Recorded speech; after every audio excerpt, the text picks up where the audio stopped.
All right, let's call the meeting April 28, 2022 to order. Especially take the roll call. Mayor Siciliano? Here. Deputy Mayor Napolitani? Here. Councilmember Chera? Here. Donlin? Here. Fisher? Here. Just so everybody knows, all of our workshop meetings and all of our regular meetings are videotaped and archived. So please be mindful of what you may be saying. There's cameras in the room and you to the public and they're available for their viewing at all times. So just a little disclaimer there. The notice requirement for the Open Public Meeting Act for this meeting has been satisfied. Copy of the annual notice printed as your Park Press poster and posted in Town Hall and filed in the office of the municipal clerk on December 9th, 2021. Tonight we have a couple of guests here. We're going to have the local 77 is going to do a little presentation for us. The spokesperson here, want to introduce yourselves? Yeah, my name is Sammy Espinoza. I'm with Local 77. I'm Tyrone Shields, field representative for Local 77. And Brian Halpin, Labor's Local 77. And we're just going to head up front and start our presentation. Okay. All right. That's it. So first of all, I want to say thank you everybody for taking your time to giving us this time slot here to explain to you the initiative that we got going throughout the state of New Jersey. So first of all, a small introduction. Our business manager, Carl Stiles, cannot be here tonight because he's attending to union meeting. I already introduced myself, Sammy Espinoza. I'm one of the field agents. Brian Hoffman, he's sitting back there. He's another field agent. And Tyrone Shields, he's another field agent. Scott Cooper, another agent of ours. He cannot be here also because he's tending to union business. So we are Local 77 building laborers of southern New Jersey. So the light shade area that you see on the Jersey map, that is the jurisdictional counties that we take care of, from Middlesex County all the way to Cape May. And as that kind introduction for Sammy, I'm Tyrone. I just want to thank you all for coming out tonight and taking your time to listen to a few words of what we have to say about LIUNA. We're throwing a lot of acronyms at you, LIUNA, MOU. We're going to go over all these things. It's LIUNA, Laborers International Union of North America. It finds its roots right here in the great state of New Jersey. It's about 15 minority immigrants organized in 1903 and marched on Trenton and started the International Hod Carriers Union of North America, which has evolved into over 550,000 members throughout the United States and Canada, which is now known as LIUNA, Laborers International Union of North America. So you might be asking yourself, what is a laborer? Everybody wants to know. When you turn on the lights in your house, we make that possible with our building on infrastructure and powerhouses. When you drive your car on the roads, the hard work of men and women throughout the state of New Jersey ensure that you have safe highway construction and state-of-the-art roads to travel on. We do controlled demolition, as you can see here, and take for example, Monmouth County, Fort Monmouth, what's going on there right now. We have our hands in the commercial building construction, hospital construction, school construction, pharmaceutical construction that makes the life-saving medicines that are so necessary for today's society. We also are into this green energy with the windmills and utility and energy infrastructure. If you look here, you'll see a little nuclear symbol. We're down at Oyster Creek, maybe a place many have heard of. We also do environmental remediation. I just want you to know that all the asbestos and mold remediation that we do, our members are not only certified, but they are also state licensed. Another thing that we also participate in is working with the local housing development authorities in residential construction and energy infrastructure. So who are the laborers? We are versatile, as I've well said and explained here, and we're also one of the most diverse unions alive today in the United States.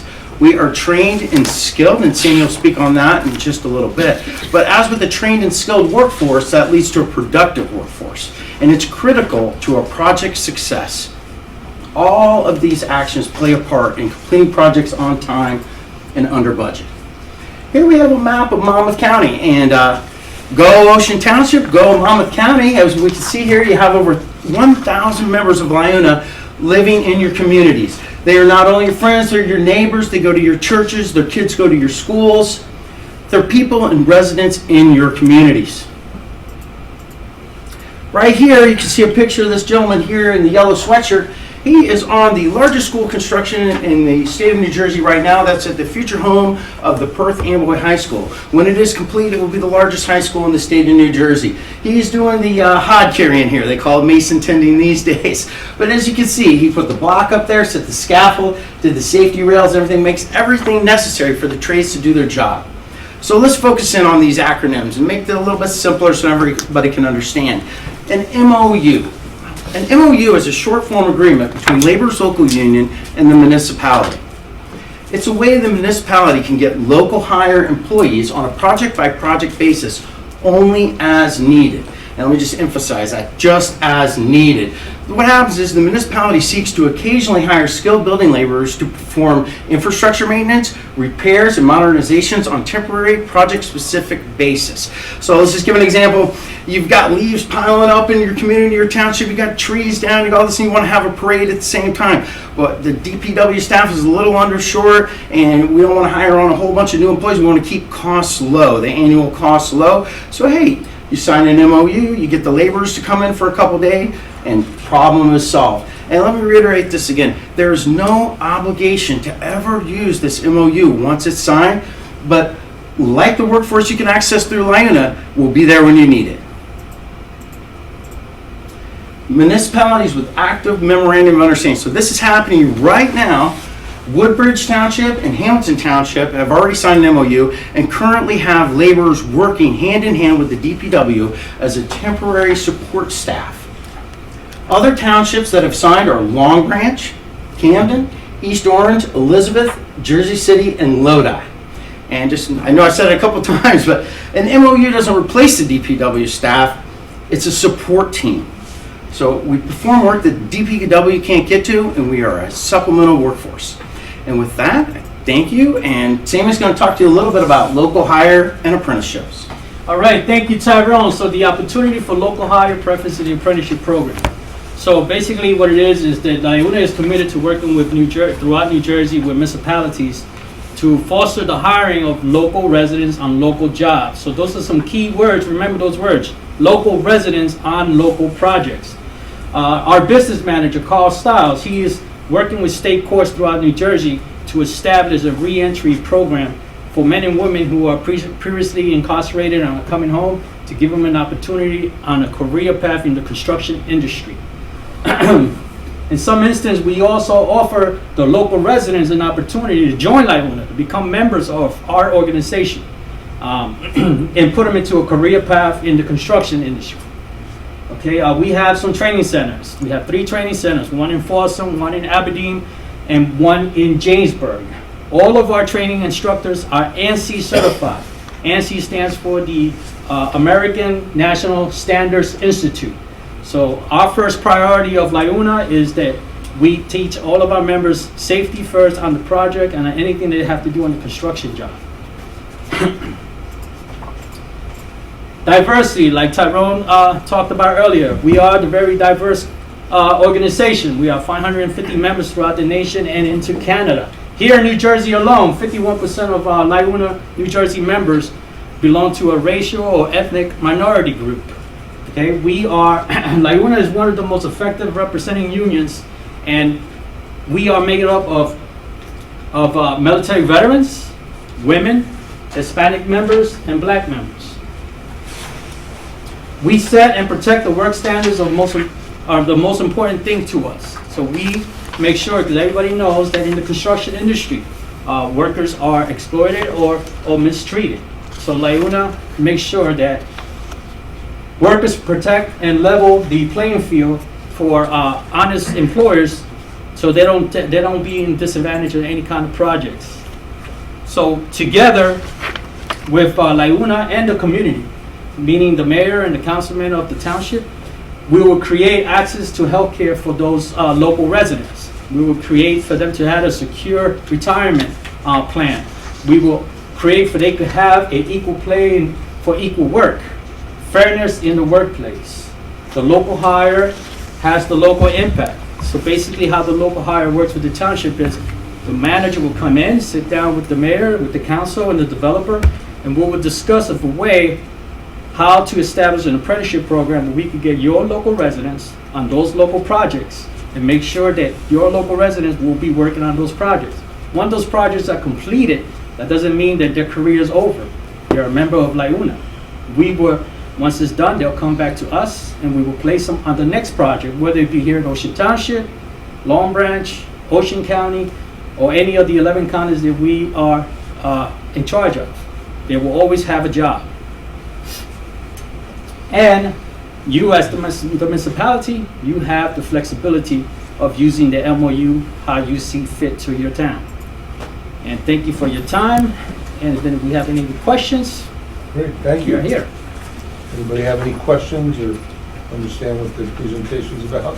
Yeah, the MOU, when you do it with the town and Leona, you guys set what, the hourly that we would pay to you guys? Is that how this works? Yes, there is an hourly, a full package rate that will be given to you at the time of once you review the memorandum understanding. And if you guys agree to the terms and conditions of the memorandum understanding, that hourly rate, yes, that will be paid to our members when they come to work with the town. So we're in essence paying you, you're paying the member. Excuse me, that? We're paying you, No, not paying us. We pay the labor. we're paying the labor You're paying direct. the benefit officer contribution part, and Okay. then our member who's working for you, he will get that hourly rate. What is the hourly rate right now Is for it the laborers? same for all labor, or is it different for projects? Well, we have apprentices and journeymen. So if you're looking to stay within the budget, we will always offer you maybe 1 or 2 more apprentices. That way to make sure the budget, the apprentices, they start from $21 an hour. That's a very first step apprentice. Down to a 4-step apprentice, this is like $32 an hour. And it's not all about a great deal, about the money, about the apprentices. Not only does it save the township money, but it gives people, local residents, an actual career path, because I'm an apprentice graduate, and I get the privilege of standing up here and speaking about my organization today. So, as you can see, it's a career path.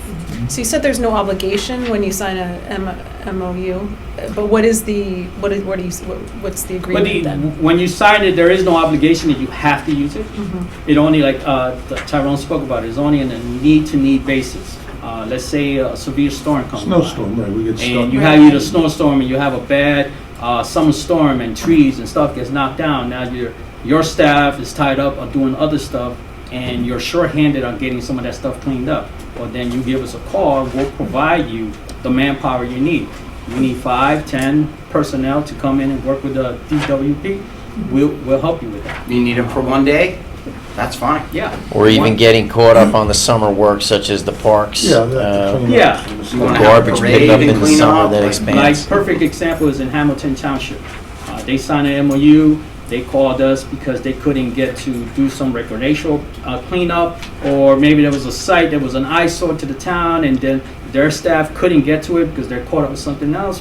Well, they called us, and we went in there and we took care of the issue. And once it was done, hey, thank you very much. When you need us again, give us a call. We're here. And frankly, sometimes we're gonna be cheaper than you contracting out the work to a private contractor. You bring a couple of our guys in for a couple of days, men and ladies, and we'll come in and take care of the project, and then you wash your hands and we go away until you need us again. And the great thing about that is, like we mentioned, local residents. It'll be your local guys, local men and women who live in your community in Ocean Township. What's the MOU for a year? How can you guarantee that? Respectfully. Well, we'll look at our roster of what we have in our list, and we do have some township, Ocean Township members that live in the area. If we don't have them, we'll come up to you and say, hey, we don't have, an Ocean Township resident, but we could get them from the surrounding town. Yeah. We perform active recruiting. It's kind of heard of these days, but we're hiring. And we're actively recruiting members right now, especially with the new infrastructure bill that passed. Let's say you take a couple guys on for your community on for a week. We have work. MOU terms are what, a year? The terms, I'll have to get back to you on that. I don't know if there is a term on it. Okay. I don't know, but we'll definitely. But you're under no get back. obligation to Right. the MOU. Yeah, So the way- you would the- sign an MOU and it would be an open-ended MOU? Yeah, the way it reads is basically it's an as-needed type of situation, so it's not obligating you to put members of our union on your staff. What it's saying is, hey, we got a snowstorm, we got some trees down, we got some auxiliary work that our public works department, we have it in the budget, but we're not going to get to it. So Right. you can bring us in and say, hey, let's not lose the money for the year, let's go ahead and get some of these projects done. So it's in essence, it's open-ended as opposed to an MOA? Yeah, Okay. yep. And all construction projects, anything, we want to do something in-house instead of, Mm-hmm. maybe, Greg, sometimes has to go out to bid on some big jobs, maybe something you could start it with your labor guys. Yeah. It Frame could- and it plumb could and be that electric, all that, you right. might have some offices that you want to demo.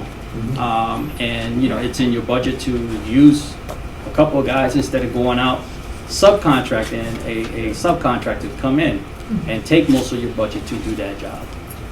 You know, that's Sidewalk repairs, small types of things that you don't necessarily need to use a contractor for, we can come in and do right through your township. You could provide like Rob's saying, a list of the people that live in Ocean Township that are members, or We just could the definitely, number? we could definitely go back to our offices, look at our roster, and come back with some specific numbers for Ocean Township, and definitely present it to you. Yeah, I'd be curious, because I've honestly, sounds to me like a great idea. Just never heard of it, which I'm glad I'm getting educated. That's why we're here. Yeah, totally. I We've mean, had, John, in the past, we, on rare occasions, when a big snowstorm or maybe something like that, we would hire guys to shovel or something like that. but Now, not, it wasn't I've through never this. heard of this. Yeah, It was just a workforce somewhere. right. It's the same principle. Yeah, I This- get this that, is but more this of is We're gonna organized. get them and send them out, it's gonna Yep. be done, and that's it. And they're already doing the betting. Yes, we're doing it right now. Actually, Woodbridge Township reached out to us, and we sent 2 Woodbridge residents. They're going to be starting working with their staff starting on Monday. Hamilton Township, we worked with them a couple months ago, taking care of some stuff in their town, and they were Hamilton residents. They did all the work. And the mayor of Long Branch signed out to a MOU this year, and we're looking forward to start something great with them in Long Branch. And up north, you saw Elizabeth, Jersey City. So this is something that's definite, it's happening throughout the state of New Jersey with different towns, and it's working great, you know? How do the current employees feel about it? Excuse me? How do the current employees feel about it? Well, like we said, we are here to supplement. We're not here to replace or take over anybody's work. It's work they're not doing. Yeah, I mean, yes, you're, the staff of the town, they're gonna feel like, oh my God, here they come, they're gonna take over our jobs, but it's not the true point. Once they see that, hey, they're only here temporary, we're gonna help you on what you can't get done, and we're gonna help you do what you can't do, and while you're taking care of something else, we're gonna take care of the most priority project that they might see as we could put this in the back burner and catch it in a couple months. But you guys, your residents are calling you, and like, when are you gonna fix my sidewalk? I'm My getting leaves have tired, been out there you know, for my 6 leaves months now. you know, so you call us, we come into action, we'll take care of it. It takes us a week, it takes us a day, it takes us 2-3 days. It don't matter. Our district hires outside speech therapists that are outside of the union. They're hired at a per diem rate. It doesn't affect it. As a matter of fact, my speech therapists love it because it pulls the work off of them, the extended workload, which I would think that our group, our departments would welcome this, because we're always cutting the budget and we're always looking at positions and spots. But then we get to these heavy times, like the summer. Chris has been complaining about the parks for years about not getting them where they need to be. So I mean, to me, this is just makes a lot of sense. I got a question for you. So how quick is your turnaround for something like this? Because obviously you've got guys, you want to put them on more long-term type of jobs. These seem to be short-term in nature. I mean, do you have ability to get these guys here, or are guys like, I don't really want that work, I'm looking for, I want to be on the steady school job? Our turnaround time is within 24 hours. Yes. You call us, you give us 24 hours, you will have the manpower. You could tell us right now, and we'd have someone here Yeah. at 6 a.m. Our saying is, you call, we haul. Now, we're in the union, we are used to being laid off. When you think about the living that we make, yeah, we might be laid off for a month or two throughout the course of the year, but if you average out the entire year, we're making out pretty well. So, especially with an opportunity to come into a township, it might turn out to be a one-day thing, and it might be, next thing you know, it's a 2-year type of project. Not to say it's going to be that, but that's the opportunity we want to try to open and have you reciprocate to us. Hey, flexible workforce, but it could be something that's a little bit more permanent if the right person comes along. That's up to you guys. Yeah, and like we said, When I hear that you're gonna add them to your payroll, and then that's gonna be another expense on your budget, because now you have to get that person benefits, you gotta get that person the pension. All that is in the big contribution package that you are paying into. Their pension, their welfare, and their hourly wage is all included in that one package. So when you do commit to the MOU and you do hire a labor, you're paying that one rate, which is like 67. Yeah, 67 we're sitting right now for $68,000 an hour attorney. right now. Total You're package. paying that total package. So out of that whole number, it gets broken down into the welfare and for the member, your pension for the member, and everything else that goes for the member, and his hourly wage gets a percentage out of that whole package. And these are family supporting jobs. So, I mean, this is good health insurance where, you can take the kids to the doctor and all those things that we really want to do. Yeah, all of our members, they have dental insurance, they got eye vision insurance, they got prescription insurance and medical insurance. It's all covered. What about the equipment these guys are going to be using? Are they using the township's equipment? Are they using your No, equipment? the party responsible with the MOU, you're responsible for all the equipment. We'll be responsible for the manpower that you need. So yeah, whatever manpower you need, we'll get that to you. But equipment, blowers, machineries, mowers, anything they need to do to get the job done, that will be the responsibility of the municipality. Yes. Okay. Any other questions? Good All right, job. guys. Thank you. Great. Thank you very much for your Thank you. time. Really Really appreciate it. Thank you. Yes. Okay, appreciate you guys coming. Thank you. We'll get out of here. We know you have important business. Wow. Thank you. Now, last but not least, would you guys like a sample of the MOU sent to you so you Oh, can sure. read through it? Yeah. Yes. Okay, and then we'll get you the rates and everything. Like I said, it's something for you to peruse, and what you guys do with it, that's up to you. Awesome. Thank you for your time. I did, didn't I? Would you like Shocked myself. Thank you. Oh, yeah. Appreciate thank it. you. No, Thanks a lot, thank you so much. appreciate it. I know you already have one. Take another. You already. Yeah, we got it on our desk, yeah. Would you like one, ma'am? Yes, thank you so much. Thank you. Thank you, sir. Thank you. Yeah, next up, Paul. What do you got, Paul? Something good from the museum. You got hard copies. All right. Budget breaker. Trying to save trees. Enjoy your evening, guys. Thank you. so Thank much. you, everyone. All right, take care, guys. Bye, thank you. Good to see you again. Thank you. Sit here. It's the hot seat. Not yet. Don't open these up yet, you're spoiling my... Oh, okay. Don't look. Don't bite. Don't trust No peeking. you. Right if I sit here? Go for it. All you. The floor is yours. Okay, very good. Thank you for letting me come here. I don't know. There's a little bit of a problem. Thank you. Who didn't get a copy of Thanks, Paul. this? We have a problem at the museum, and I spoke to Chris about it. He said, why don't you come talk to the council privately? And I said, so let me just start with, I'm going to read you this first page because this summarizes where we are, right? Thank you for your interest in our museum and giving me the time to update you. We are approaching 40 years as a local museum here in Ocean Township. And as you know, we started off simply in a former classroom in the Oakhurst School when it became the administration building. Peggy Dellinger and the League of Women Voters were working with a history class in a high school, and the students had taped interviews with some older residents. They had no place to store the interviews that they had transcribed. At the time, my wife was the president of the Historical Society, and they had collected articles and materials that they found during the bicentennial. Both decided the town needed a museum to store local history and provide the public with access. They asked Superintendent Bob Mahone of the Board of Education for an empty classroom in the Board of Education. They said yes in 1983, and the museum was incorporated in 1984. In 2005, the Eden Woolley House was moved, which was the Henderson House on the corner, and offered to the museum as a new location by Mayor Terry Weldon.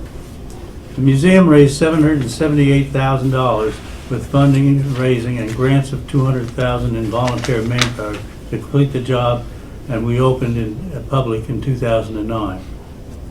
Over the years, with the approval of our municipal officials, we have added to our responsibilities a 100-year-old playhouse from the Wanamassa Estate, the pool house for storage that served the main house resident, a shed for storage, a historic water tower, and a former cow barn. With the help of the council and the public works men, we have been able to maintain these properties. They are important because they will help to tell the story of the history of Ocean Township. The town was once rich with over 50 farms, mostly in the wayside section. This property on which the museum and the library sits was once the Stoessel farm of the Ira Howe family, and it's the last farm in town which is basically on the same property and the same measurements as the farm was, and it's the last one or no more in Ocean Township. The decorative water towers that once graced upscale farms have all disappeared in Monmouth County except for one, and that one is here on Deal Road. We've been working on saving the tower, but we are in need of some help. And if we'll go to the next page, this is the buildings that we have. We signed the lease with the township for the Eden Woolley House and the grounds that allowed it to rehabilitate the current museum. In 2005 to 2009, the building was moved 1,500 feet through the woods, and of course we said that the renovation was $778,000 plus a lot of sweat equity and free labor. In 2008, the 100-year-old Ryan Playhouse was given to the museum in 1985, and it was moved to the Oakhurst School and refurbished by Boy Scout Troop 71. In 2008, that was moved to the museum site and has been redone twice with Eagle projects. The pool house, which is up by the library, it used to be a pool house, was refurbished inside and out by a joint project between the museum and the public works, and we use that now for storage. In 2017, the Colonial Steel Shed, which is in the yard of the museum, was purchased by the museum for storage. In 2010, the historic water tower was brought to the attention of the Township Council by a group of volunteer tradesmen to be saved by the town. In 2012, it was added to the museum's lease. And the cow barn was added to the museum lease, and the work was begun on the outside, which has been completed, the outside of that. But the area that we're really looking, the problem is with the historic water tower. And what has happened there, this started out, there were tradesmen that came to the council and said, we want to restore this, right? And the council asked the museum, well, will you oversee it, right? Well, unfortunately, the 7 people that were tradesmen did, only one ever showed up. And that was an electrician who has left town now. So we started doing it, and we've been at it now for basically 12 years. And I'll give you, the next page shows you the different types of projects that we've done. We put the roofing on. You can see the $8,600. We did window repairs. We added a porch. The old porch, we took it completely off, and we did that. The tower was painted, and this is one of the big problems that you have. That was $35,000, right? And that was it was painted as best we could. All right, but if you really did a great job, it's probably a $70,000 job, right? Actually, Ben Harvey got me some guy to do the painting. They came to do that. With the top of the tower was replaced with $3,800. That's a roof. In 2018, we sealed the foundation. completely cleansed it and sanitized it, right? And that had to be cleaned up because there were raccoons, there was everything living in there, all right? We had somebody, they come in, they came in company, they completely cleaned it out, and then we had somebody come in and sanitize it, right? Then we had to do a lot of tree and brush removal. And then through a grant, we repaired from the second floor to the fourth floor, all the way up the tower, the stairways and everything that needed to be repaired so that you can walk up there was done. So we feel that from the second floor up, we're in pretty good shape. Everything's in pretty good shape, right? But then we came, about a year ago, when we were looking in there, we found it up at the top of the tower. And actually, if you go to the next page, just to show you here. This is the tower when we started, what it looked like. In 2017, when we painted it, you can see that it looked much, much better. And the problem is at the top of the tower right now. This is the problem with the tower.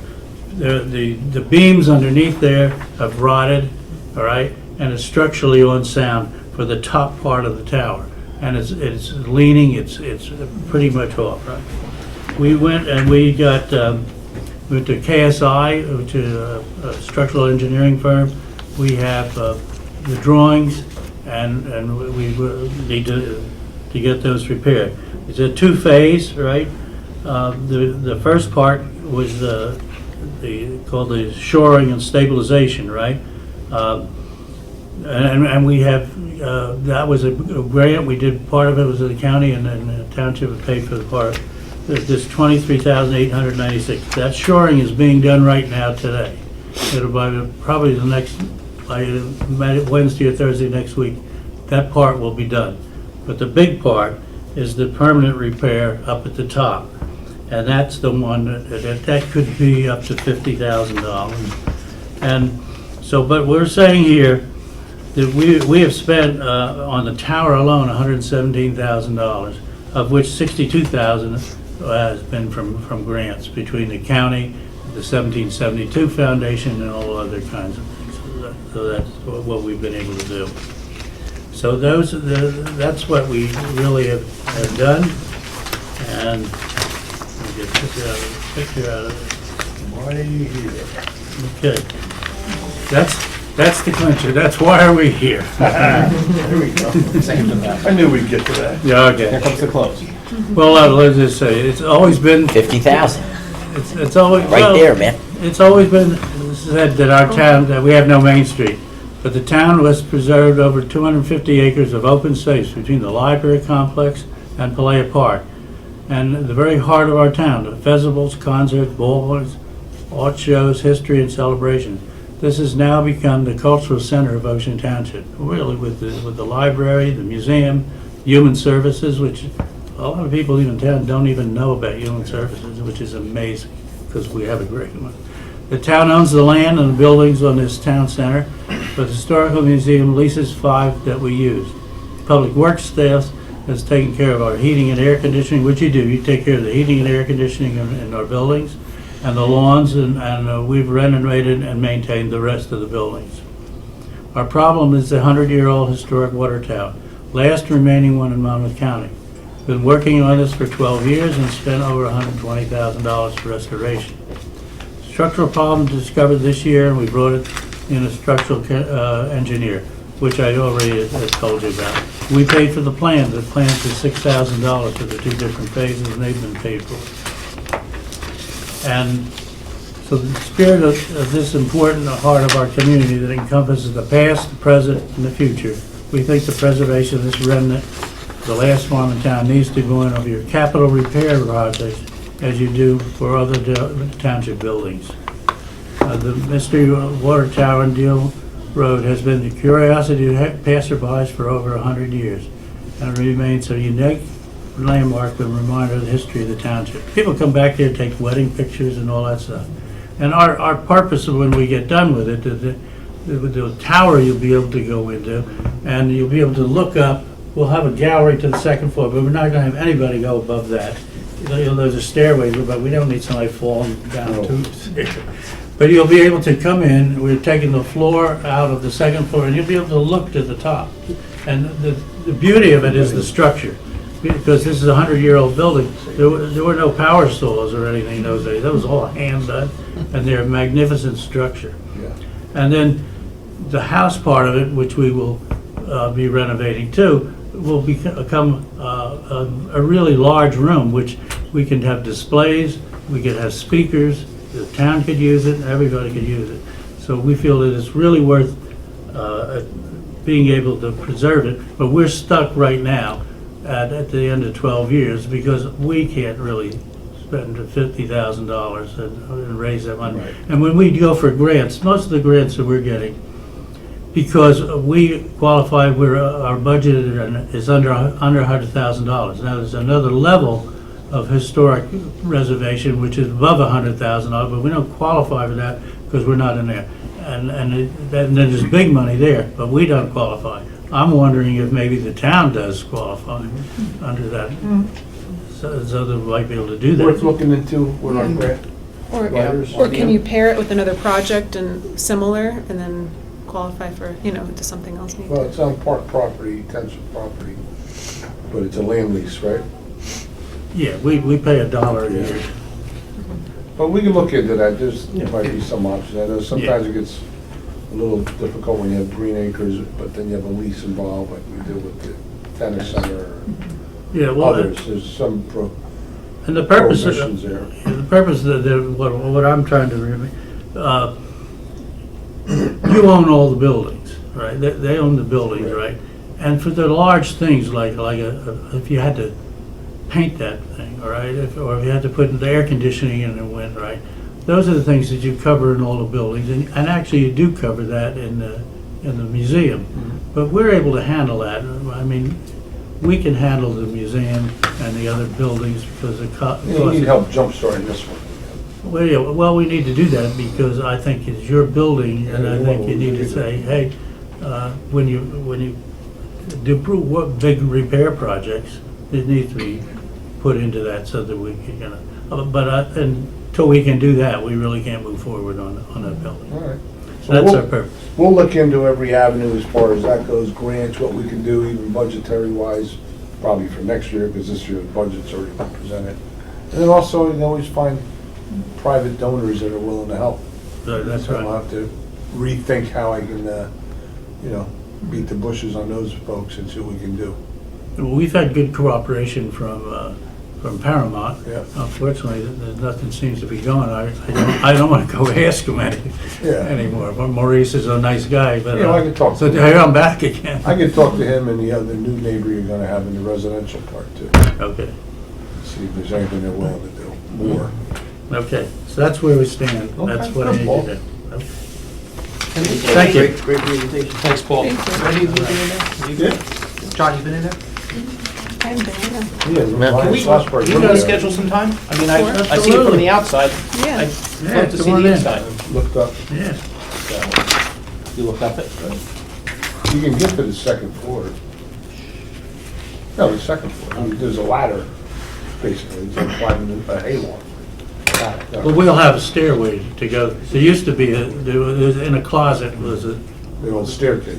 yeah, it was, well, wasn't exactly, it was a stair on the wall. Right, it was a ladder. Yeah, it was a ladder, right.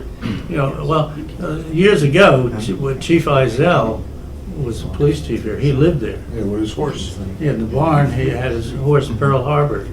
Was Really? in there. Yeah, we have pictures of And there's him pictures riding of him around town on his His horse. horse in service, his horse was in service. Yeah, Wow. yeah, it's a great history. And a couple of people that worked in the Public Works Department. Yeah, Ryan Slosser. Ryan Slosser lived there. Yeah, Slosser. And he told me stories about Christmas, in that big room there, that they had Christmas there, and a raccoon fell down out of the second floor, and he said his father picked it up and just threw it out the window. Okay, thank you. Paul, thank you. Any questions? Now. There's no imminent danger with the structure, I mean, is there a time frame that this needs to be, Every day structures get worse. Yeah, but it's not like It gonna is- fall off? Well, right now, they're putting a shoring wall right now to hold it. Okay. But we really shouldn't be working in it or anything else at this point. Because it's slipped, it's off kilter now. Yeah, that's amazing. Yes, it is off Yeah. kilter, and if you stand out there, you can see it. We had some people paint it a few years ago. Leaning Tower of I Pisa. was thinking the same thing, make it it's already a structural Tourist icon. attraction. Yeah, tourist attraction, It exactly. is, it It's is. not a bad idea. Just let it keep leaning. Water tower. Yeah. Flash it on the map. Leaning Tower of Ocean. All right, thanks All you, right, Paul. thank you. Thank you, Paul. Following that, Greg has some projects that catches up on, so perfect segue.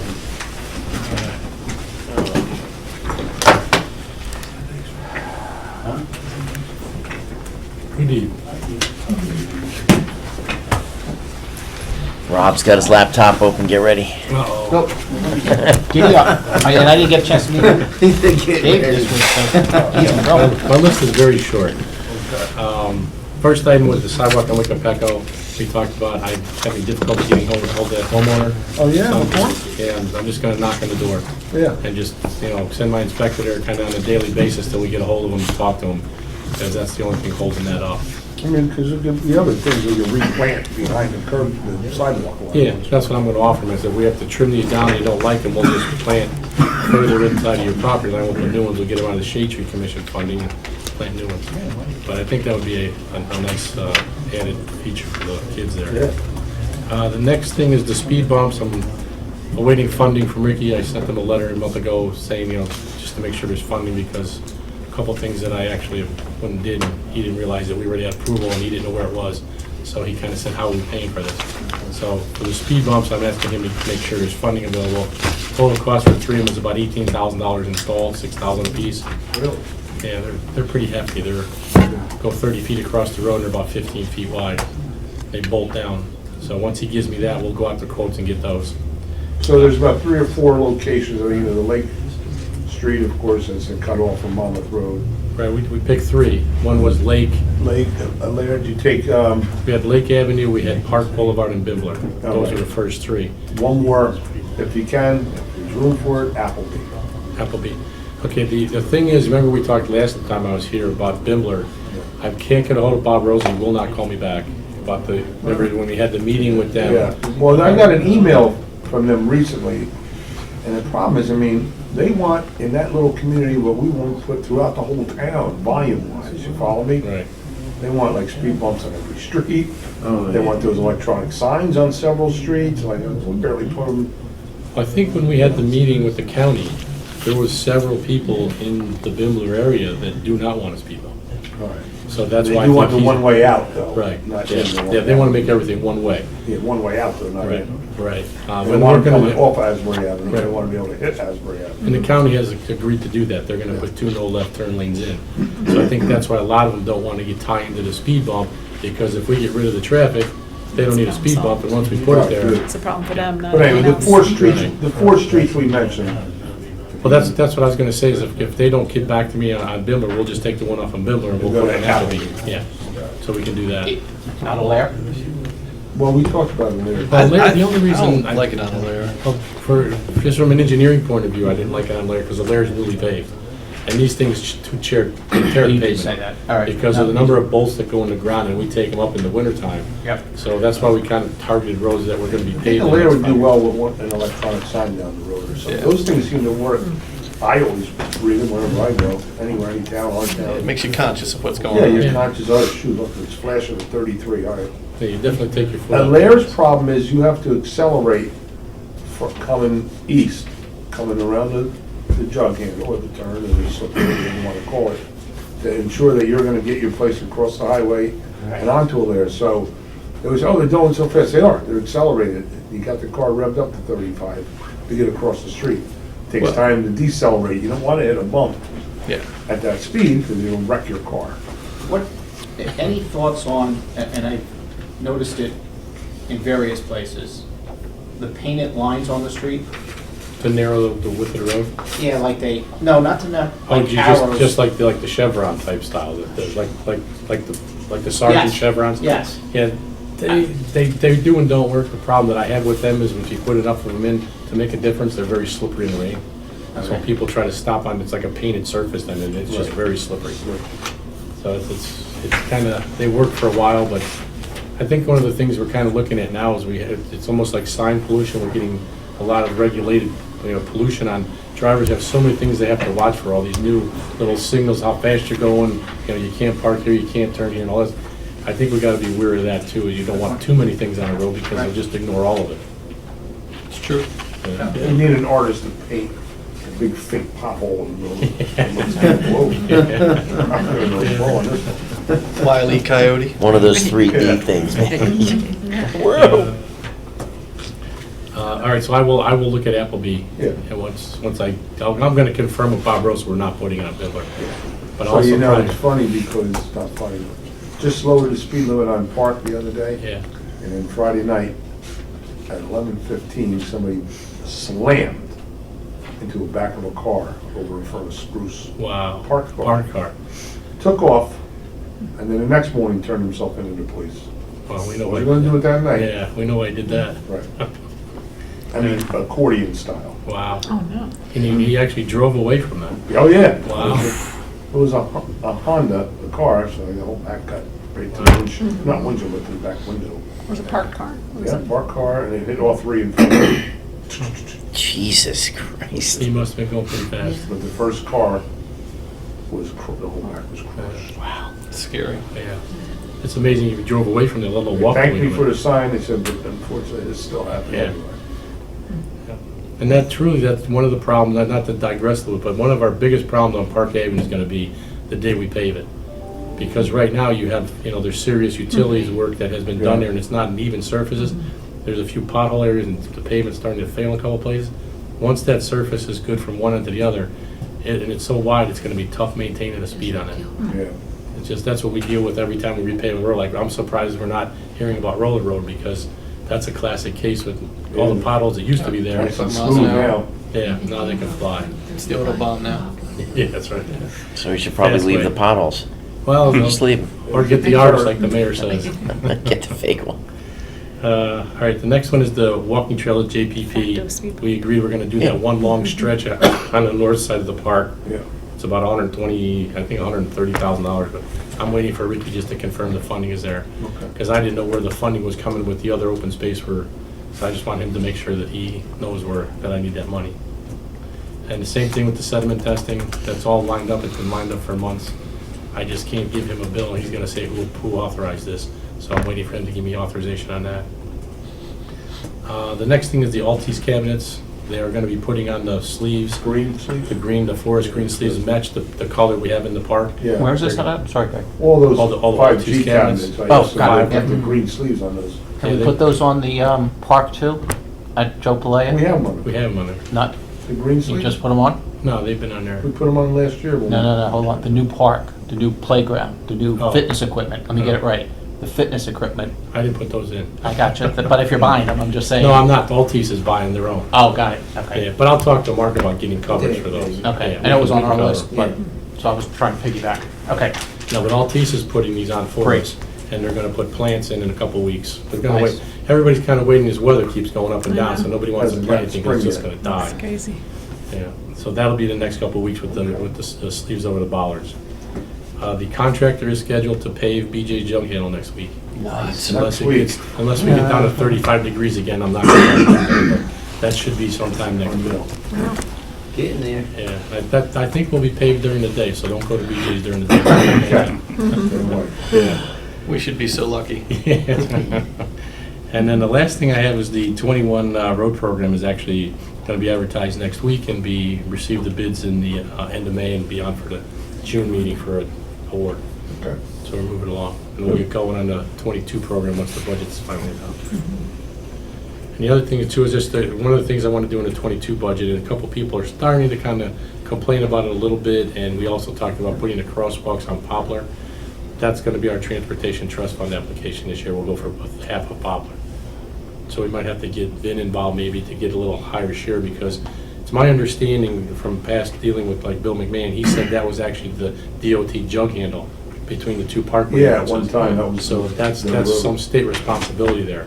So I think maybe we can kind of push them and get maybe double the allotment we're supposed to, so we can do more of that road at one time. So Because that's gonna be pretty expensive For the for record, Vin's no longer transportation, he's education. Ben is, doesn't that figure? Sure, he knows who. Yeah, I'm sure, yeah. Just to the It point. would have been easier though. Yes. But no, that, I think I'm gonna lean on the DOT people to say, this is actually your jug handle between the two parkway and 18 entrances. Because you can't go all directions at both entrances. So they wanna use Poplar to make that Right. transition. So I think they should give us a little more money so we can get that done in 2 Yeah, years that's instead of a 3. good argument for that. Yeah. Okay, that's all I had. Anybody have any? Hold on, you're not getting. Uh-oh. Hold I was on. ready to hit the What door. about No, ponds? you're not getting. You got ponds? Right. Ponds. Pop. Well, that's why I said the testing. Oh, of did those, you- so that's, I'm waiting for Ricky to Did I miss authorize that it. part? Yeah. Oh, sorry. Yeah, I put that in the middle of the other two, but that's Oh. also, we've been ready to go for months on that. I have to get Ricky Oh, to okay. realize where the funding is. I know it's there. I know Steve put it there, but he doesn't know where it's at. So he knows how to pay for it.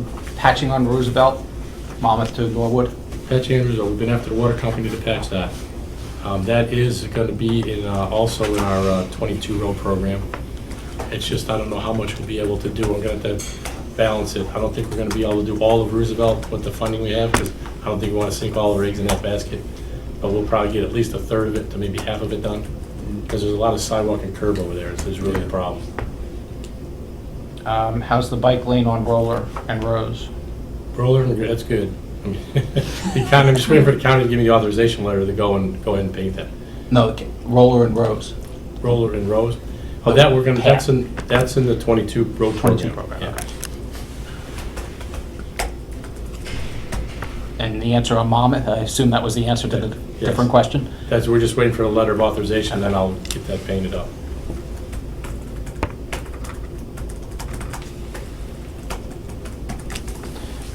It's not you, hold on.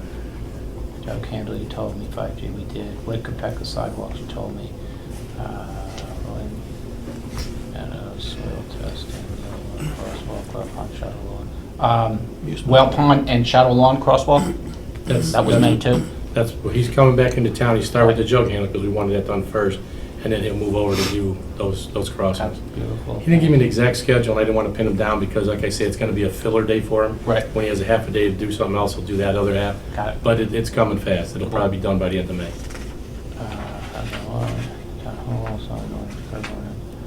You guys haven't heard anything on the curb question from the gentleman on? that was- 41 Frederick? Yeah. No. But I did hear back from the contractor, confirmed my finding that his damage to his apron was from salt. Got it. And it didn't help when he showed me the bucket, and the first item in the bucket was calcium chloride. He didn't say, I don't put salt on my driveway. That's all I got, Craig. Oh, the homeowner? Yeah. He should have never showed us the bucket. It was, he Yeah, shot he himself in the foot. All right, good, man. Thank you, sir. Okay. Thanks, Greg. Thanks, Greg. Wanted me to stay for executive, so. Yeah, we can do that. Yeah. The last thing we have right now is the flag. That took it right out of my mouth. Oh, okay. That's why I was like, no, go Yeah, for it. so I saw so as it stands now, we don't have a policy. This is a proposed policy of what other towns have. So the question is, do we want to adopt this policy?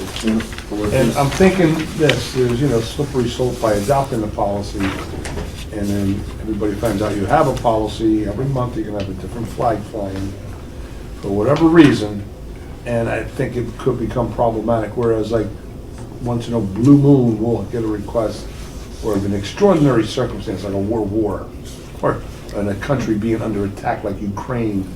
So to show our support, we flew their flag. I think that's quite different than, all right, it's St. Patrick's Month, it's Italian American Club Month, it's, this month, it's that. And we even allow, like, the cancer folks come in once a year, and they'll decorate the corner in the pink and all that. I mean, I think that's a little separate, but I think we should probably hold off on a flag policy for now, and maybe take these requests as they come based on what they are. If it's something that's unique or something we can really get behind rather than some annual thing. That's my thoughts on it. Is it possible to have a guideline? Yeah, because we've always come up with every year, there's always, where somebody comes in and says they want to do this, and then Rob's like, where's our policy on this? And then we never have We it don't come have to a one. decision. So then we say we can't do it because we don't have a policy. So I felt like this was going to be helpful, at least to, define. So if we change this to a guideline, then it would give us more leeway. Yeah, it'd be like as a request, and then you just can kind of say, well, you're gonna be probably still turning people down. Yeah, I mean, do we have a line item veto at some point, even with this, where we could say, I think we do. We Bad have to idea. approve it. Yeah, We yeah, can. with this. it We would have be, the yeah. approval. I mean, which is non-political, it's all that, of course, all that good stuff. So like majority vote, is that with among us, What it just says. sort of, oh, no, even without this, I'm like, if we're just doing it, like, is that Yeah. something that? Yeah, but if you want to convert this to a guideline kind of thing, we can do that, so when the requests come in, we have something to review. That'd be okay. Policy guideline, I mean, candidly, I think it's one and the same, but I'm not mixing words. I mean, if we're gonna, I don't disagree with you, and I agree with you as well. Dave, what's got more teeth, a policy or a guideline? Policy. Policy, but I agree with Rob, but I think either way, because ultimately the decision's coming here. Yeah. Right. So no matter what you have here, Yeah, it doesn't matter. so- all, We just don't wanna all advertise facts it. are gonna be laid out Yeah, at this, Ocean has a at new this policy table on with the flags. governing body. Flying flags, and now it's out there, oh, good, that was me yesterday, my sister wants. I mean, we could use this policy when they come to us and, an Indian group comes and wants to do a national day, or, Yeah, Diwali or something, and you decide that's what you want to do or not. Yeah, we can use this as a guide or maybe a checklist. All right, listen, I don't care, call it policy, we just didn't want it and then just to be vote. a codified thing that, we now have a flag policy. And it really is for our. So you're saying don't make it a resolution? I was about to suggest that, and make basically no ordinance, no resolution. Yes. We'll make it an administrative type of action. And then what I read there was fine. So I have, And what's the Council. definition of commemorative or organizational flag? while you're here, Webster Dictionary. Well, I think the Italian American Club, Sons of Italy, those kind of things are Just organizations, But no, Rotary. you have a point. You have a point. yeah? the only thing that always pops up in my mind is when the satanic worshipers of New Jersey That's come. what I'm trying to avoid is And wanna any say group. that. Well, we But could, we can- we we could can vote say no against to it. that. We could say no. It's not as Not an simple ordinance. as, yeah, no, we don't like those Satan Well, worshipers. that's the We, thing, that's why I wanted nothing. now you get to First Amendment, you get this, you yeah, get that's the That's why I problem, wanted so. nothing, because Well, I what about mean, national flags in Rebels other of countries? America. I mean, And then what We defines, brought that up, right? Do you limit it Put to that? Israel up and then. do you what put if Palestine? you're an anti-whatever's going Palestine on? you can put they Russia wanna- because they feel they're persecuted. Right. What's that, Dave? I'm just gonna say, what if you get one group that's not so happy about another group, and next thing you know, Well, that's why my reflex was not to have any kind of policy. There's something, but I don't want to say no to like the groups that are built, community building events. you don't have to say no. We just But don't we a have in the policy. past, because we didn't have, Who do you say no to? the Indian flag twice, the Indian group, Gay pride flag also. and a gay pride flag twice. And these are, Yeah, but we've got community members that are part of that. That's the only, I think that's the only reason why we discussed this, because Rob brought up that we didn't have a policy or a guideline, so now we have a, policy. Okay, good. I could, like I say, I could look into how to tighten this to try to, Yeah, let's do that. like, angle more, but if you kind of do okay, and then we're gonna decide what we like, it really ends up that. Dicey. I mean, could we say, yeah. But Matt, you guys brought up good points. I mean, you get something in there that's a little crazy. The, Klansmen making Yeah, their, that's it. Yeah. that's, You get that is good old always boys the, from the south. and But- some people are really good at paperwork, and they don't mind filling out these things Yeah, and they got say, somebody and you're just doing it, fighting Yeah. all these constitutional challenges. next thing you know, I got it. It's an emergency. I know that Wise Ocean Township loved the Klan. Yeah. Well, Gotta bring her home and or you burn. gotta have cops out there at night, and it's a whole thing, and. All right, so you want to take a look and see if we can tighten it For the up? record, I think Marty has looked at it. Yeah. That's not to say you wouldn't have two better eyes, just making a point. Oh, did Marty produce this? or- Not produce it. No, we Some- reviewed it. Took it right from City Asbury Park. He said you did. I can say 100% it was not me. So I do have one question. Policy not a policy piece or guideline piece, but, so I did ask the question. It says that we would, at Town Hall, Township Hall, Town Hall, have a second flag pole. Yes, So, that's gonna happen regardless. okay, will that apply to any other, and I don't know where else we have a flag in town on township property. By the We would- museum. Yeah, we were just planning to do that here unless you, Nicholas, Well, unless it's the body's wishes There he for is. us to put a no, JPP or. but it does say that we would fly it in other township properties. So By the museum. We don't have to, we can just fly it here. at then Town Hall. let's take that piece out. Oh. I'm good with just doing it here. You I have, would there's prefer- wording in here that says that? Yes, sir. Okay. First sentence. so would that secondary flagpole be Oh, or just, city-owned, gotcha. it's just specifically for these flags? Yes, that was the. Just- That was the, as it's written, that was the plan.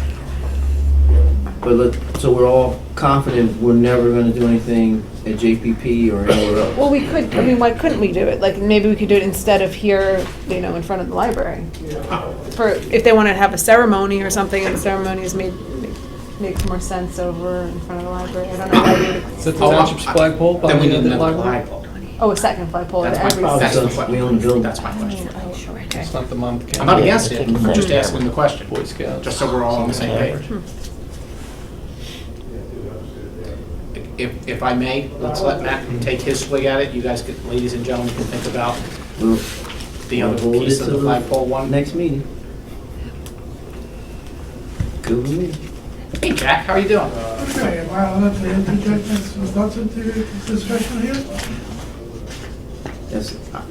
Sure, go Deputy for Mayor, it. you're in Thank charge you. right now. Go ahead, Jack. I'm not gonna say no to you. I'm not running the I meeting. just reflect on the fact that 49 states have adopted it. And by the library just came up, I'm a trustee at the Long Branch Library.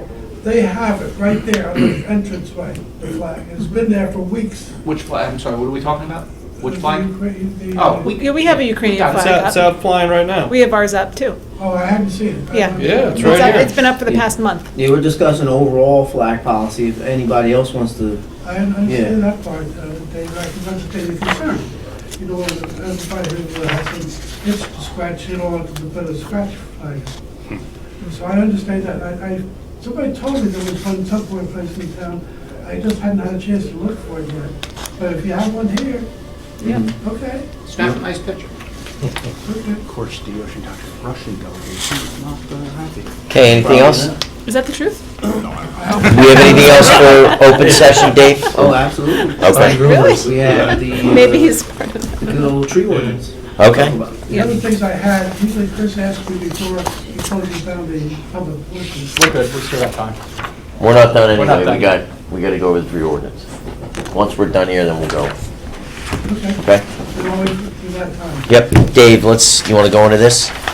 Yeah, I'm actually gonna turn over to council. Okay, sure. So, last council meeting, we passed the ordinance for the tree to basically improve the tree ordinance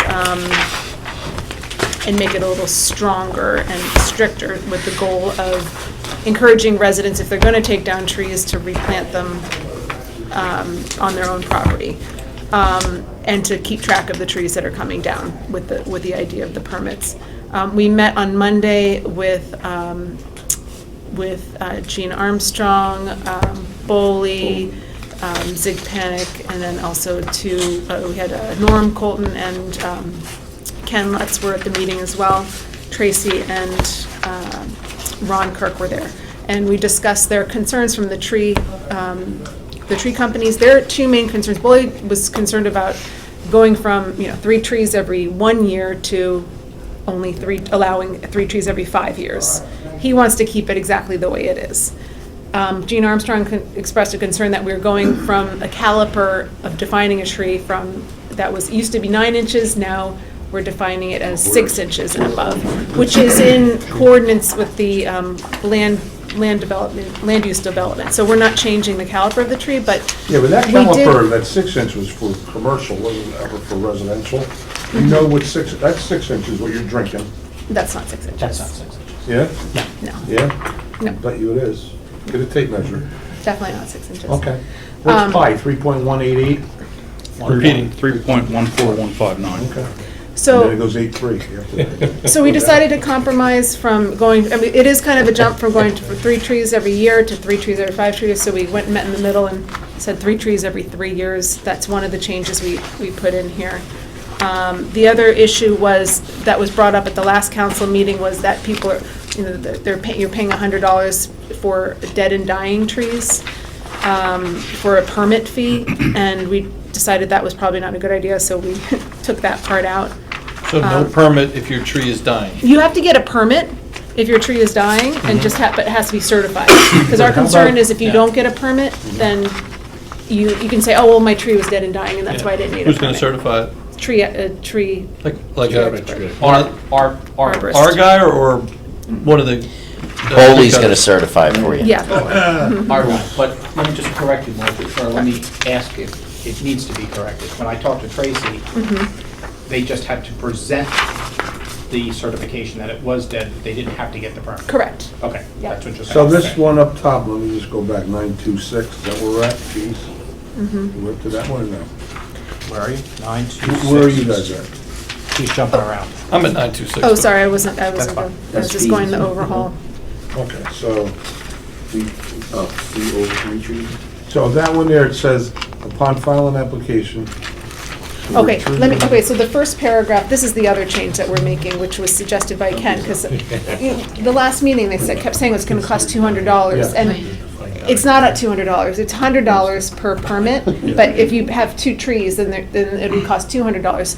But we changed it, so you're only paying $100 Up to 3 trees. up to 3 trees. That's what it says. Yes, so we reduced the fee. So how does this relate to, I'm looking, maybe I'm ahead of myself, for the HOA communities that have. The HOA is completely exempt from So they're this. asunder from this, and don't That's have what to worry Tracy- about yep. it. And They don't They have to. police themselves, they'll plant their own There's verbiage in trees. here that Yes. says that now too. Can I just, on that language, so that's page 1, section 9.2.3, tree removal prohibited, A1, I believe it's the underline, no tree or approved site plan or subdivision should be removed without authority from the municipal agency, is that what we're talking about? Correct. Do we have agencies? We are the agency. Seriously? I didn't. Yes. That's what Tracy Planning said. board is considered a municipal Yeah. agency. Agency, okay, didn't realize, thank you. Okay, got So it. it's going to Ron Kirk Community Development, and then he'll Right. decide if it's administrative or does it, do they Got need it. to go They're out. back to the That's board? Yeah. Can we That's the stay, main thing with those guys. Go ahead. can we stay where Chris was? So, just to be clear then, back to top of page, the second page, 9.9-2.6 fees.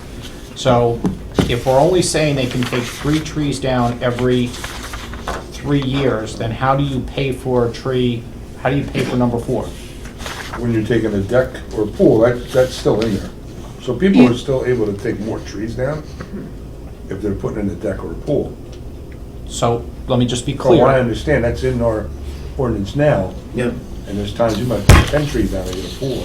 or- So they're paying for, so the 3 is permitted for the $100. And if you're putting a deck in, you gotta take These are 5 trees down. variances and/or- You have to pay $300. You have to pay $300 if you Well, take I'm sorry, down. not, you have to pay $100 for the initial Right. 3 trees, and then $100 per tree additional Got it. above, Okay. for the permit fees.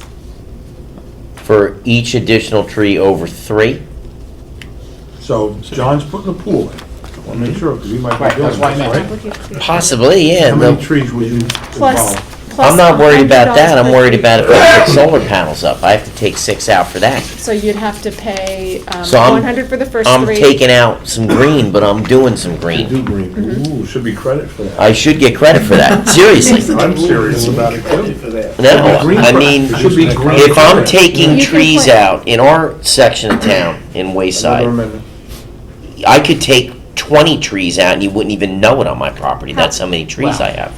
No disrespect to you. No. That's what they said, no curse. Rob, I'm I telling hear you right I know now. you had 'em. How many, We got a lot of trees. we got a lot of trees. We did too. But what happens I don't know. when I I do, don't have one. if I'm doing a green project? It's not, I'm not the green You're expert. still taking trees down that Right. are gonna impact I know, but flooding, impact- I mean, he's you- got a good point, I should get credit You for might that. be getting, you might, Green banking.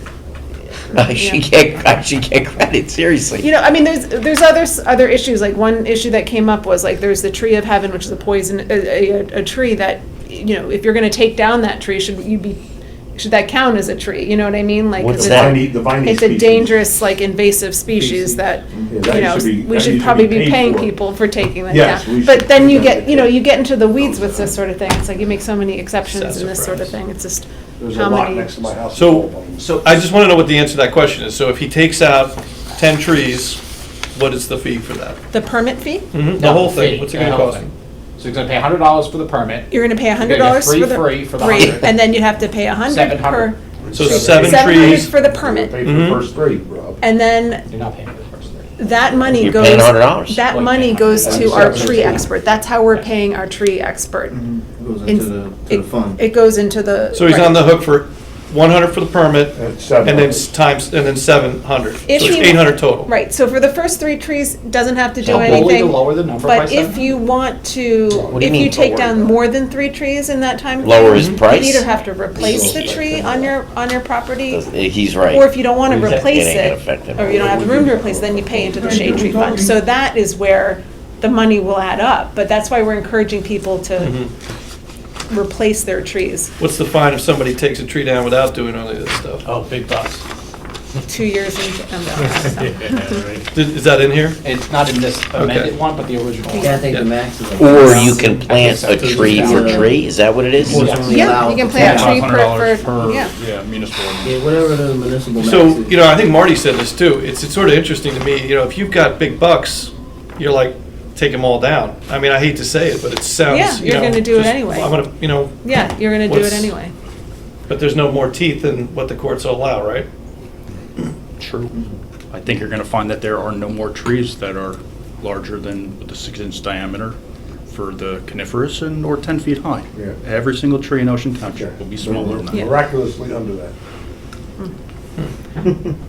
I lost you on that. I know. So all my That's- trees, that's- all my trees right now are about 6 inches. Smaller. So it's like Probably 5.5, 5.5. Well, kidding aside, so, okay, I got the joke. But the arborist is gonna go out and look at that. They're the size of a Right. water bottle. Right, but we're gonna have somebody from us That's going out pi, and certifying r it. squared. So they need to have somebody, that's why there's a permit fee to pay the arborist to go out and certify this, rather than just have this situation where we, You know, the other option for more enforcement, I mean, is you limit weekend activity. we wanna do that, and then they said absolutely not. Yeah, It's gonna because be the illegal. can't problem do with And that that is Bull if you Bully said stop, no, and we took it out. I if you mean, stop those guys, you gotta stop the landscapers, and you Yeah. have to work on Exactly. Saturday when it rains on a Thursday. exactly. The thing that I think might help is that if people know, like, if you're taking down a tree, you have to have a permit, so you can, you know, or you take, you know, neighbors can alert us if they're concerned. The other thing is the tree expert, or the tree companies, when they register for the mercantile license with the town, they have to sign that they've gotten this tree ordinance, they've read it, and then they get a placard. So everyone who's registered within the town will have a placard on all their trucks. So we should be able to identify, and they do that in other towns like Rumson. So maybe on the weekends, if you don't see a truck, if you see a truck that doesn't have a placard, you maybe Well, can even if you say, see a truck with a placard. And you can you say, do you have hire, a permit? you can hire sporadic labor to come around on any weekend you want. Launa, no, just kidding. Yeah, I'm saying, to go and, well, you'd be an arborist for the weekend and see if anybody's taking trees down on Saturday or something. I mean, there's no doubt, the chainsaws are on Saturday and Sunday for a reason. You know, it's like, don't, you know, let's get this tree down quick. Sometimes even landscapers are taking trees down without, you know they're, it's scary sometimes, these guys climbing up there, the things that they probably shouldn't be doing. We should rotate the hours of this. So we don't have What do you put an in there? 811 type of number. It's, you have to call the cops, that's the only recourse. On the weekends. Yeah. yeah. So it's a shame. I think there's a little bit of a public relations thing here. You gotta let people know, hey, we got a permit, this is how it's gonna be, and this is what the deal is. You have to report it. But unfortunately, it's like you hate to call the cops and waste that time We'll use it for this when they one. should be somewhere else. Yeah. I don't know if there's a DPW hotline that we could, Yeah. think about, I mean, Brought up, report it. Good point.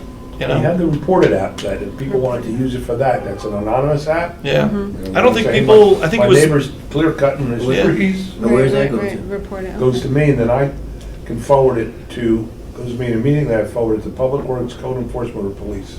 Yeah. Depends what the issue is. Okay. No, I They get don't, them. I don't know if it's gotten up to speed yet, or if it's possible, but I know like that new software ideally was gonna make it more public, like who has the permits and who doesn't. Yeah, that's public facing interface too. Is that something like the public can access? I don't think we activated that yet. Not yet, okay. Yeah. So ultimately, down the road, if they can access just they can go to the computer and see like, does this person have a permit to take down these trees? Yeah.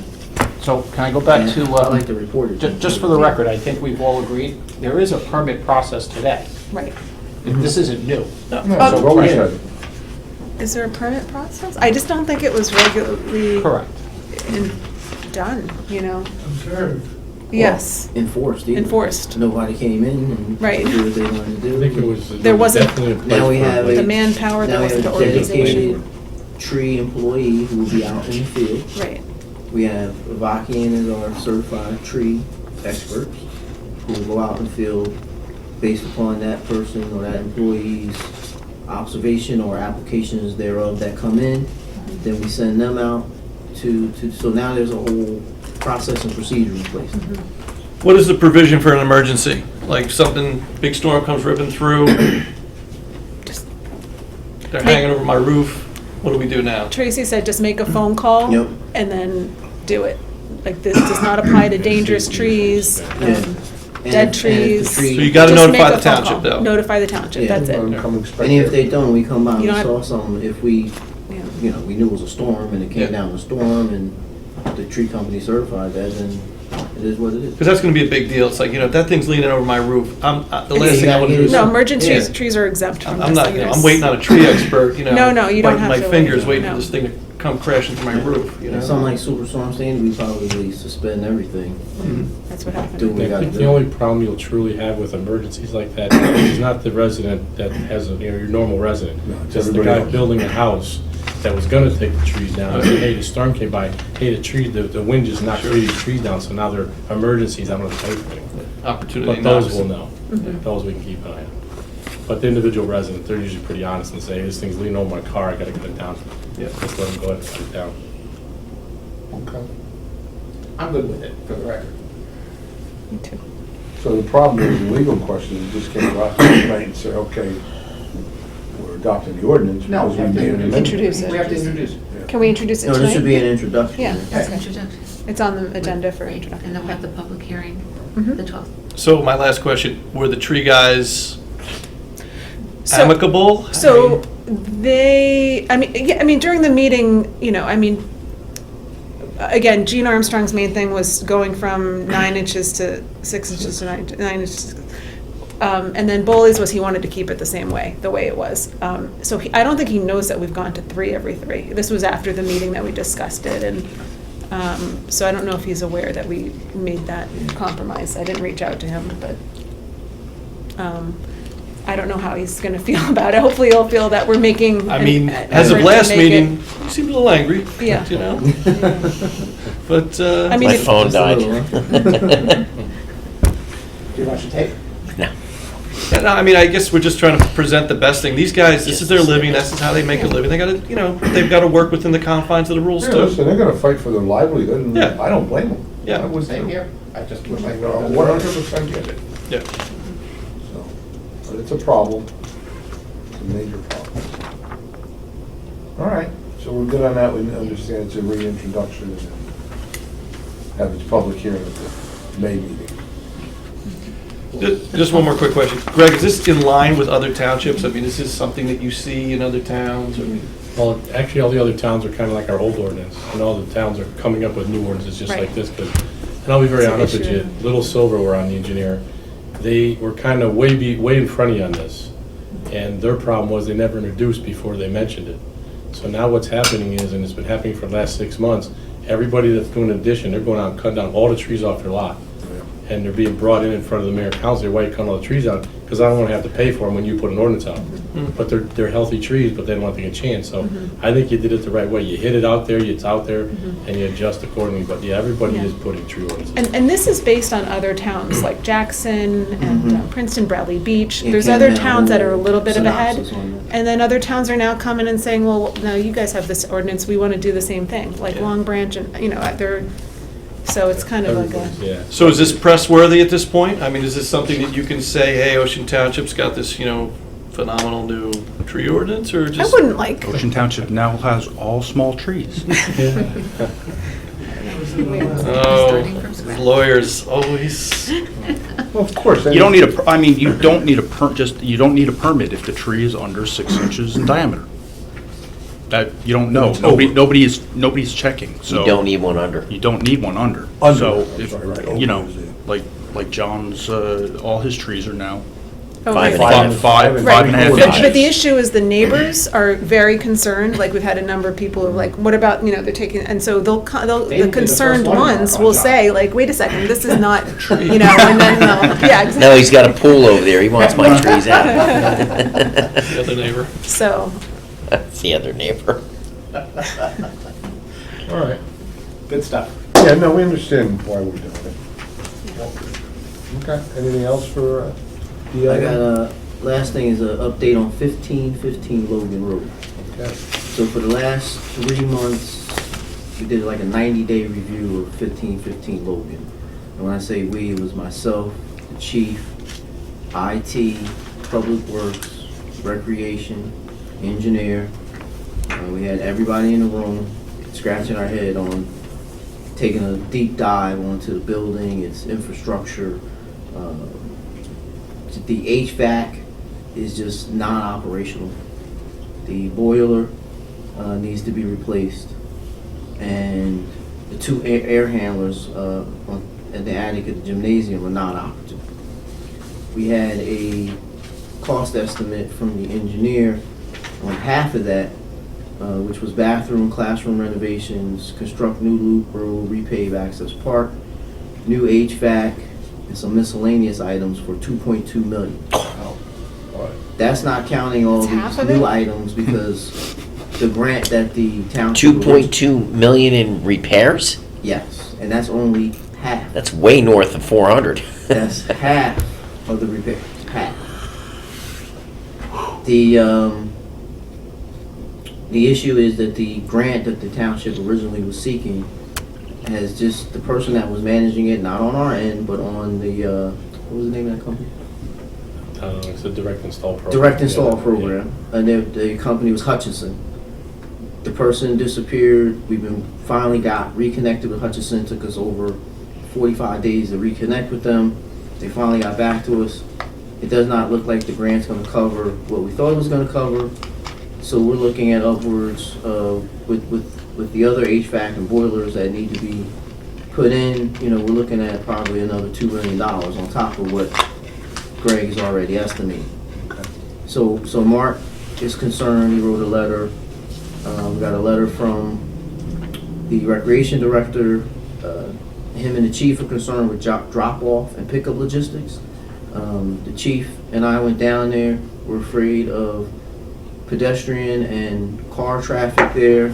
It's gonna back up and stack up. So we put in, and part of Greg's estimate was to pave all the way around the building to try to do some sort of stack up. But then the secondary issue was individual parents coming from all over the township to that location, and when right now they can go basically near their home to make a drop-off. I had Mike go back, talk to superintendent. The superintendent is very happy with what's going on. Mike was very excited about moving to this new building, but with all these new logistics and hurdles and humps and bumps, and the cost of almost up to $5 million, it is the group and my recommendation that we basically pull the plug. Level it. And that was my suggestion. We're looking at putting the demolition on maybe possibly a developer. We also recommend that we rezone the area so that only residential can be built there. And we think we estimate up to maybe 4 lots. Yeah. Greg suggested, which I thought was a great suggestion, that we, the township, subdivide it in advance. Yeah. So make it more palatable. That was one of the options way developer. back when, was to tear it down and do residential lots, 4 or 5, whatever you can get out of it. It'll be big lots because it's a deep lot, Yeah. but I think you And can right now would be a get good 495. Right now, at least you recoup. Yeah, the 5 will make money, 4 will recoup. Yeah. 4 will recoup what we have now. And then your return on investment will come over the course of 5, 7, 10 years. We're putting those back on the tax rate. A little bit of a folly, huh? Who would have thought? Well, there were always several options for that building, and the hopeful one was We tried. to make it this. Exactly. Yeah, right, you gave it a good effort, wanted to make it a project extend building, this and that. I mean, it's either you sell it as a school, come out whole and then some, but that became unpopular because of, the potential future use or whatever.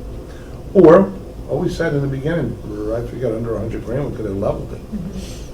And just have the lot, or have a playground there, have anything, or do the individual single-family lots. I think that's the way to go. I mean, the person who, if we decided to sell it, the person who bought it wanting to operate it probably would come to the same conclusions and leveled it themselves, right? And No. they wouldn't, they would have used it. No. They They would would've have put the bubble money gummed in? that thing together and Yeah. kept it open. Really? MacGyver They would have would've- been in We there have with different duct tape. standards. It'd be coat hangers and bubble gum and spit, whatever That's it how takes. we got it. Yeah. And they were getting ready to use it. The pedals are falling off the bike. Anyway, that's the point. All right, So, thanks for the update. So- Yes. everybody's good with the... Concur, yes. Okay, that's all I wanted to know, so I can have my marching orders. Mortimer South. So- South. Do you think memories are long enough that people might be, I'm just wondering how the public's going to feel about all this. They're gonna feel fine. If there's single-family homes, I don't think there's a Highest and problem at best all. use of that property That's now what would we be what suggested. we're talking Maybe we about. can say, I mean, Knock we it down tried and to. convert it to a Yeah. couple single-family lots. Yeah. And I agree overcrowding, that you you're gotta- not doing anything crazy, not putting, Yeah. ADUs in there or anything like that. We're not going for, somebody's not invoking the builder's remedy over there, getting 20 units. It's Yeah. four homes. How do you inform the public of that? I mean, just for transparency, because I know someone's going to post on Ocean Cares, like, it's Well, eventually, I'll just post it. when we, Okay. Good. it'll be well thought out before anybody posts anything. How about that? When we do that? Yeah, I would recommend we probably make sure we get the number of lots. Yeah, let's make sure. Make Well, sure and everything flies. We have Yeah, a plan, we that's have an true. ordinance to Right, put it out to right. bid, and then at that time, you can, That's the next step. you can now, for explain, us to- Yeah. other than go to the watching drawing this, board and figure other than something watching out. this tape Yeah. tomorrow. Right, This has to go in front of the planning board? that's true. Yeah, Well, yeah, the- typically what you Yeah. do now, if you're gonna sell a property, our routine, we go to RFP, we go out there. Well, we might go in advance, Mayor, to subdivide it. Yeah, that'll go before the planning board, and that'll pique some interest in what you're That'll- doing. yeah, Well, we're that'll subdividing, start to preparing ourselves for 200-foot radius and... the highest and best use of this property right now, based on its condition. Yeah, I guess my concern is you just got to make this tight so that you don't get somebody coming back in and saying, hey, we're going to build, condos and this, that, and the other thing. Oh, if we subdivide it, they can't. Well, I think if we rezone it, Yeah. that Yeah. solves that problem. And R4. we subdivide it into 4 lots, that solves the problem. I think that section there is R4 Yeah. anyway. Yeah. And then What's it's it very, zoned for now? very sellable with approved lots. We have people lined up It for might be R5 or 6. What I'm at, so it depends where it falls in there. That's true. Anyway, R4 is average right over 100 by 100 lots. And I think that lot's like 250 feet long, so it's deep. It's like 250, so we're gonna play with that, see if there's other ways to. All right, so we got a lot for closed. Anybody else, anything else here for this I have session? two important. We have a lot for closed. Okay, very quickly. So, obviously, we all are concerned about the car thefts in town, and some of us were on Ben's session, I don't know, 3 weeks ago, 4 weeks ago. I know the chief has been meeting with county officials, the county police chiefs of police. I got a call yesterday, a guy's car got, or excuse me, I got a call 2 days ago, got stolen over the weekend, and it was stolen out of their house. They had a GPS on it, so they knew exactly where the car was. But again, the law says we can't, no pursuit. And personal property, we can't pursue. So the question was, if they know where it's at, is it considered a pursuit? Technically, no. So that's a different story. We need to have that conversation again with the chief, because he can, if he knows where it is, he can go get it. But he traditionally, or they are, not just this chief, I'm understanding everybody, they're waiting until it stops for a while, as opposed to here, it went here, it went here, it went here. They knew everywhere it was, but they didn't go get it. My point is, is this council willing to put a resolution together to encourage the Attorney General, encourage Vin, encourage Marilyn, encourage Kim to put legislation back in front of the state so that we can start chasing car thieves. The reason it was done was because they allegedly said there were too many injuries. And there probably were in certain towns that weren't following the guidelines. I don't doubt that the chief will follow the guidelines and instruct the officers to do it. But the taxes are, insurance is going up, theft is going up, people are paying, not only are they losing their car, but because they got the car stolen, they're paying more on the insurance. We're not gonna change the law without getting somebody else to change it for us. So I'm throwing that out there as a suggestion. Think about it. You have to look at, Yeah. I mean, have to see why, again, I only know superficially why that law was put in place, so. I think Somebody prevent probably- I'd injuries- rather hear from prevent law injuries of- enforcement first That's before I. true. Yeah, I'd like to How hear does from the the chief. feel about Yeah. it? Strongly encouraged. Okay, well, I have to hear him say that. You know, you're doubting me? No. You wanna invite the chief or somebody from PD Sure. to come in next? Sure, that'd be great. Sure. And then the second one, down your alley, CO permits. Got a call from a realtor that chewed me out, that we don't have our software up to speed, that policies have all changed. And we've all heard this before. I guess I'm asking two questions. One, where are we with the software? Is it up to date? It's getting there. I think that department is the last one to have something updated on there, and it'll make things much easier for everybody. Okay. So I think we're almost there, and then we're having a meeting, when I say we, the mayor and I, and code enforcement division director is meeting with the realtors in the very near future to get everybody on the same page. So the biggest concern that this person had amongst Mhm. the software not being up to speed is that they still aren't getting, and again, you could relate better than I can, that they're not finding out when they're coming out until the night before, and they're giving them a 3 or 4 hour window. In the old days, it was, Yeah, you had your appointment, you had a half-hour window. right, That was nice. I mean, this isn't, it's inconvenient, but you can cope with it. I know I have one for the 9th. I don't know what time, but, okay, I'm flexible. oh, but I was told that by this person, you wouldn't even know you have one for the night No, I know until the today, I 8th. put an application, yes, I got one for the 9th. I Okay. don't know what time, I won't know till the 8th. Yeah, that's the issue. The I issue, won't know think, what right time now, until the 8th. you're But not I already getting know I that- have one for the 9th. You're not getting that succinct time. Right. Now, here's the thing. What we did before was beautiful. No other towns, no other Yeah. towns did that. Denton Falls still will give you, or Fox Chase, any of those condos, we're gonna be there between 8 and 12, or 12 and 4. That's their time frame. And I swear at the time that inspector loved it, would ride around, it's still there. Gonna go to lunch and come back, and he's still there. 11:59. Aha! He left. Sorry, I think. Yeah. I missed you. No, so as much as we have some, things to tweak with hours, because, there's a lot more coming in, there's a lot more volume, a lot more houses and rental, than ever before. Right. And more volume than ever, so I kind of understand their dilemma in scheduling. But it's not, it's something that the realtors, we're coping with it. So is this person more rogue than, I don't know who you're talking I don't about. want to name names, but I'm saying, in theory, most of the realtors. Well, they were used to this concierge service before. Okay. When things were simpler. And our checklist was 1 page instead of 5. Things were simpler also, but then, abuse leads to a lot of that stuff. You're forced to react to it. Oh, you have 5 college kids in one room and a house burnt down. Guess what?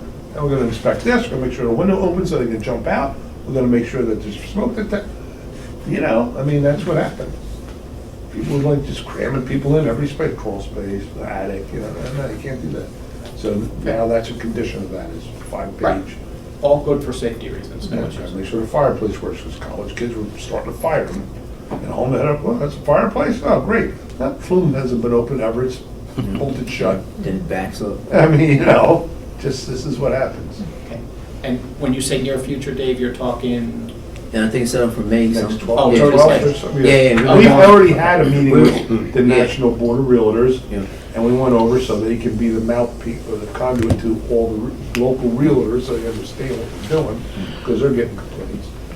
And then now we're gonna be able to meet with Jen on the Zoom, myself, Dave, and ask her all those tough Yeah, this questions. time, it's the, She can answer them as to how, the local why, board's what, gonna be meeting with us this time. and how it works. I missed that. The local board's gonna meet with us this time. Right, and then perhaps some change comes of it too, that's, you know, could be, there's some compromise, I don't know. See Yep. what can be worked out. Okay. We are open. The software, though, eventually will allow realtors to schedule their own time. Correct, right, Okay, I want to meet at 11 o'clock on that 8th. No, they're all going to want next day, which isn't going to happen. right. So go and make a reservation at a restaurant Friday night for that night. It's not happening. Right. You think it's happening, you're delusional, you know? Okay. Thank you, that's all I have. Okay. All right. Anybody, Jack, have anything before we go to close? The only thing I had was, well, a couple of things. One was the museum page. I think you should do the best you can to get that going. By the way, the museum gets visitors from all over, not just from town. They're from different towns around, school kids, Boy Scouts, all things like that. So it's becoming more and more a popular thing, and I think it's certainly deserving. It's heritage and so forth. The second thing I had to comment on this tree ordinance adjustments that you're talking about making. You need to move that, and don't worry about whether you're giving guys one, you know, it should be the town comes first. Never mind whether the tree experts looking to make a buck are overcoming the consideration to give to the residency, to the towns and so forth. If the guy loses his job, he loses his job. That's part of the risk of being in business. If you can't find a way around that, that's his problem. We shouldn't take it on. The other thing I had was, I read something and I sent it around to a bunch of you guys, of a tree that was cut down so that a building could be extended. One of the contract things, one of the things permitted by your planning board. And I wanted to know what happened. If the guy cut down a tree without a permit for doing it, and in fact overcame or did his own thing with regard to the permit he was given, because the permit tells you what you can and can't do. Does that guy get somehow adjusted in his thinking, so that he doesn't build that framework or whatever that is to do instead of taking the tree and not take the tree down? Who's in charge? Who influences, who makes sure that the Board of Administration, or whatever it's called, who gives out the permit, it gets the policing that they do what the permit allows. Who's in charge of doing that? Zoning officer and our construction official. And do they do it? Yeah, obviously they do it. I mean, they give out the permit. Obviously, the guy built building a Well, building. what are you talking about? Anything specific? I sent it around to him. I didn't get it. Deal in 35. Yeah. That's the one. I don't know where it was, I don't remember as I sit here. But it was not a place out halfway to Farmingdale or something. No, okay, well, evidently there was a tree there that was in the footprint of a building or so close to the foundation that they thought they could save it, they couldn't because the root system would have interrupted or undermined Oh, I it. didn't know you were familiar. Yeah, well, I saw that, I didn't get it from you, I don't know where I got it, but I did. They came from Ron Kirk. Oh, is that Ron sent it? Yeah. But I think Jack was I involved. I sent That was the something email. to about 10 people. Okay. Yeah. So anyway, That's- that was the explanation we got, was that wasn't in the building footprint, but the root system was. And so unfortunately, they had to use that tree. Unfortunately, did they have to go back to the planning board, whoever did it? And they also went back to the planning board last They Monday did. Your permission? for some other, Yeah. I wasn't at the planning board, I don't know what Yes. that was. They did. After the tree was down? Yeah, Oh, we made them go back and explain what happened to the planning board, Yeah. and the planning board approved it. Oh. And who are they thinking about? Why do we need a planning board if they can do whatever the hell they want to do? Well, that's why we made them go back. This was like, you can't just do it. Yeah. Did they go back and change? Oh yeah, they gave their explanation, which the mayor just explained, and because of the tree wouldn't have lived, basically, where, as close as it was to the building. Oh. So if it had stayed there, it would have been awkward and it would have died. So It's yours? they took it down prematurely, but they did go back and explain why they took it down, and the planning board was Who told them okay. to go back to the planning board and take it down? Ron Kirk and myself. Oh, Yeah, 'cause you can't just willy-nilly be doing stuff around here. glad to hear that. Yeah, Even though it happened. yep. right, thanks, Jack, for your, Yeah, I can't, unfortunately, I can't put the tree back. Will the But, developer have any penalty to pay or be responsible for having oh, it goes right against in, what they will it's going allow? right into that reforestation, bond that we and the shade trees now gotta have a mission and a job to figure out where we wanna plant trees to replace these. That could be argumentative, we're going for business. Not argumentative at all. But shouldn't somebody be making sure that people do what they're supposed to do, what they're allowed to do from the planning board? Oh, absolutely. But these guys took the tree down in the middle of whenever and So nobody was will we be able around. to do that on the next project that you work on? What's the penalty? Look, I hope not, I can't guarantee that, but we don't have enough people to police like that. Things are gonna happen beyond our control. Well, then maybe you should It's sort of not let this interesting. developer build in this town anymore. Now you're getting into the legal area now. I can't We have to really discuss. tell somebody not to build in town Oh, for that reason. but they can do whatever they want and get away with it. No, that's no sort of getting away one with said it. that. They did something, Yeah. and they're There's a being held to penalty. the fire, and we'll see where it goes. I don't know. Held to the fire? Yeah. Did they light it? They're going to. All right, thank you, Jack. We'd like to see- Whereas Section 8 of the Open Public Meeting Act 231/1975 permits the exclusion of the public of a meeting, and whereas the public bodies of opinion, these circumstances exist, now therefore be resolved.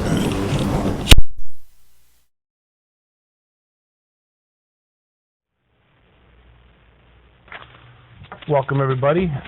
Just we're going to bring the meeting of April 28th, 2022 to order. Can I have the roll call, please? Mayor Siciliano? Here. Deputy Mayor Napolitani? Here. Council members Patera? Here. Donlin? Here. Fisher? Here. Everybody please rise for a pledge of allegiance, and then please remain standing for a moment of silent prayer thereafter.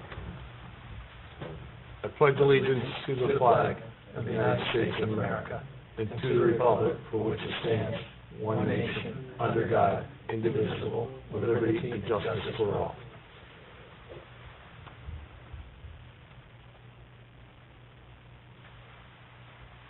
Thank you. The notice requirement for the Open Public Meeting Act for this meeting has been satisfied. A copy of the annual notice was sent to the Asbury Park Press Coaster, posted in Town Hall, and filed in the office of the municipal clerk on December 9th, 2021. There are two fire exits, one to my left, which will bring you down the hall, meander you out into the parking lot, and one to my right, which will bring you out to the front parking lot. If you have a cell phone, we kindly ask that you turn it off. If you need to make a call, go out into the hallway. All meetings are taped and archived, shown on Channel 77 and 22, and also on YouTube the very next day. The ambient noise does interfere with our recording, so we ask you to do that. Before we get started, I'm going to ask the council members if they have any comments. John, you have anything? Yeah, Mayor, real quick on this National Donate Life Month proclamation that we're going to give out. I'm going to accept it on behalf of my wife when you do hand it out. My wife, Michelle, works for a company called Medtronic, which has headquarters up here in Eatontown that she's been working at for over 30 years. Donor Awareness Month is pretty important to her because she works in that field at Medtronic, a medical device company, where they actually get donated tissue for parts of your body. So I have to hand it to my wife. She's been doing it 30 years. She's been a real strong proponent of it. So Good. thank you, Mayor, for putting it on the agenda tonight. We'll present it to you, John. Thanks. Marge, you have anything? No comments. All right. Dave? Yeah, tonight I want to recognize Ocean Township's own Kenny Pickett. He is going to be drafted tonight in the NFL draft. This is probably the first time in Ocean Township history that we've ever had anyone go in the first round. So I want to wish the Pickett family and the Irving family congratulations. And Kenny, we look forward to seeing you next year playing on some professional football team. Congratulations. Right. Good stuff. I hope he goes wherever he likes, but being a Pittsburgh guy, I'm hoping he's going to Pittsburgh. But whatever works for you, Kenny, whatever's best. He's already there, Rob. Yeah. I have two things, excuse me. The Chamber of Commerce had our Bacon and Breakfast event this past Wednesday morning. It's a monthly event held over at the Blue Swan Diner. We had over 25 people there. It was a fantastic event. We have speakers that come in that are geared towards small businesses. So if you are a small business in town or in the area, we are the Greater Ocean Township Chamber. By all means, you can go to our website, GOTCC.org, to sign up. Two quick events. Actually, let's make it quick. We'll do one big event. The annual which is now going to be back to annual. Business Expo is scheduled for June the 7th. It's at Jumping Brook. We've had traditionally over 100 vendors show up there, have tables and sport their wares and or their businesses. We've had over 250 people go through pre-COVID, so we're expecting a big turnout. So if there are any businesses out there that are interested, again, same website, or you can call the chamber at, I don't have it in front of me. You can go to the website, gotcc.org. Have a great night. Thank you, Mayor. Thank you, Rob. Dave? No report, man. And joining us tonight from our attorney's firm is Matthew Good, our attorney, sitting in for one of his law partners, Marty Arbus. Thank you, Matt, for being here. I just want to give a mention. I was thinking during a moment of silent prayer. We lost a couple of great residents here recently. Mark Lackey, who first one to have his jersey retired in Ocean Township history. One of the first ones anyway, high scorer and all that stuff, and I'm going to miss Mark terribly. Another guy, though, was a big member of the Sephardic community here for over 40-some-odd years, Raymond Saka, Charlie Saka, I'm sorry, Raymond. Charlie Saka, premature for Ray. Charlie got married 57 years ago, moved down here maybe almost 50 years ago, raised his family, and was really a torch carrier for the community that really helped them get this synagogue going here, Macon David, and bring the community in and people in one by one, relocating down here. And it was really a guy that never took no for an answer. He was very insistent, as they said in his eulogy, persistent, and a very convincing gentleman. And so he's going to be sorely missed, and hopefully the torch of his endeavors will be carried on by his family, which I know they will. Charlie did it with dignity, honor, and he was a great representative of his community. He'll be missed sorely. There will be a dedication in a couple of weeks, I think May 13th, whereas we decided to give him the entrance to the Macon David Synagogue. There's going to be a little street sign with Charlie's name on it there, entering into the synagogue, so we thought that was a nice touch. So that'll be known as the Charlie Saka Way. So anyway, a few words about Charlie.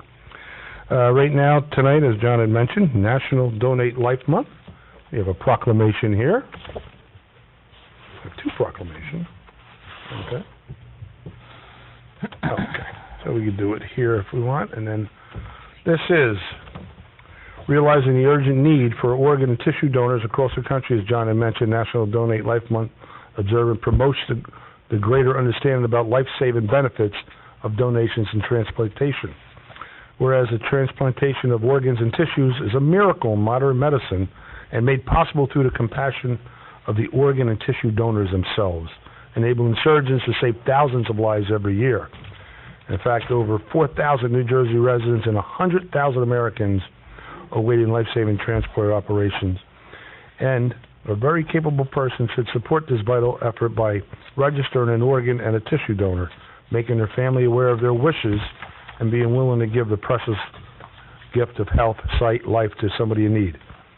Register an owner's organ, it's pretty simple, and you make your wishes known to anybody in your family. I wish to be an organ donor should something happen to me, but there's a website, njsharennetwork.org. So whereas Mayor of Township of Ocean and I reckon the council recognize that National Donate Life Month as an opportunity to join NJ Sharon Network in its life-saving mission, therefore, I, Christopher P. Siciliano, Mayor of Ocean Township, along with the entire governing body, do hereby proclaim April 2022 as Donate Life Month. I'm going to present this to John on behalf of his wife, Michelle, because she can't be here. Thank her for all her efforts. Absolutely does. Very worthy cause. Okay. The purpose of the public portion is to solely ask questions, understand resolutions that appear on agendas, not an occasion for a public hearing on an ordinance. All questions not relating to an item on this agenda should be asked at the public comments portion at the end of the meeting. So in other words, if you have anything on a resolution or anything that's on the consent agenda, now would be the time to come up to the microphone and state your name and address. Otherwise, if you have something for the end of the meeting, anything germane to Ocean Township, we're going to give you an opportunity at the end of the meeting. You'll have up to 5 minutes to speak then. So, with that, does anybody have any questions or comments about the resolutions or the consent agenda that appear tonight? Seeing and hearing no one, someone please offer the resolutions that appear on the agenda, 94 through 97. I'll offer the consent agenda. Second? I'll second. Achara? Yes. Donlin? Yes. Fisher? Yes. Napolutani? Yes. Siciliano? Yes. Individual action, we have vouchers tonight in the amount of $4,630,209.76. Someone please offer. I'll offer. Second? Second? Achara? Yes. Donlin? Yes. Fisher? Yes. Napolutani? Yes. Siciliano? Yes. And for individual action, we have resolutions 2298. Authorize the cancellation of taxes for 2018 and 2021 and refunding or crediting the tax overpayment resulting from New Jersey State Court and Monmouth County Tax Board judgments to the taxpayers. Someone please offer that. I'll offer. Second? Second? Achara? Yes. Donlin? Yes. Fisher? Yes. Napolutani? Yes. Siciliano? Yes. 2299, authorize the tax collector to cancel and refund the real estate taxes paid on Block 6, Lot 26 for a veteran who has been declared 100% totally disabled. Someone please offer. I'll offer. Second. Second?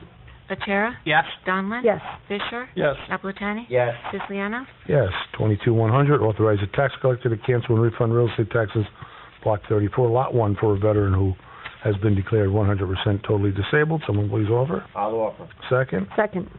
Achara? Yes. Donlin? Yes. Fisher? Yes. Napolutani? Yes. Siciliano? Yes. 22101, authorize the award of a contract to Real Property Data Collection and Verification Services in accordance with the Assessment Demonstration Program to Realty Data Systems, Lincroft, for a period of May 21st, 2022 through October 1st, 2027, at a cost not to exceed $212,313, or $42,462.60 annually. Someone please offer. I'll offer. Second? Second? Achara? Yes. Donlin? Yes. Fisher? Yes. Napolutani? Yes. Siciliano? Yes. 22102, authorized professional service contract with McMinium, Scotland and Bauman LLC for legal services pertaining to various redevelopment projects for a period of May 1st, 2022 through December 31st, 2022 at a cost not to exceed $25,000. Someone please offer. I'll offer. Second? Second? Achara? Yes. Donlin? Yes. Fisher? Yes. Napolutani? Yes. Siciliano? Yes. So tonight, for adoption, we have 1, 2, 3 ordinances? Okay. 4? Yes, we have 4. So the first ordinance, 2382. Jess, would you read the title? Sure. A bond ordinance providing for the acquisition of real property located at Block 159, Lot 1, on the tax map of the Township of Ocean, appropriating $2,100,000 therefore, and authorizing the issuance of $1,900,000 bonds and notes to finance a portion of the costs thereof, authorized in and by the Township of Ocean in the County of Monmouth, New Jersey. Great. Someone please open the public hearing on 2382. I'll open the public hearing on ordinance 2382. Second? I'll second. Achara? Yes. Donlin? Yes. Fisher? Yes. Napolutani? Yes. Siciliano? Yes. Anybody wishing to be heard on ordinance 2382, now's the time to step up to the microphone and state your name and address for the record.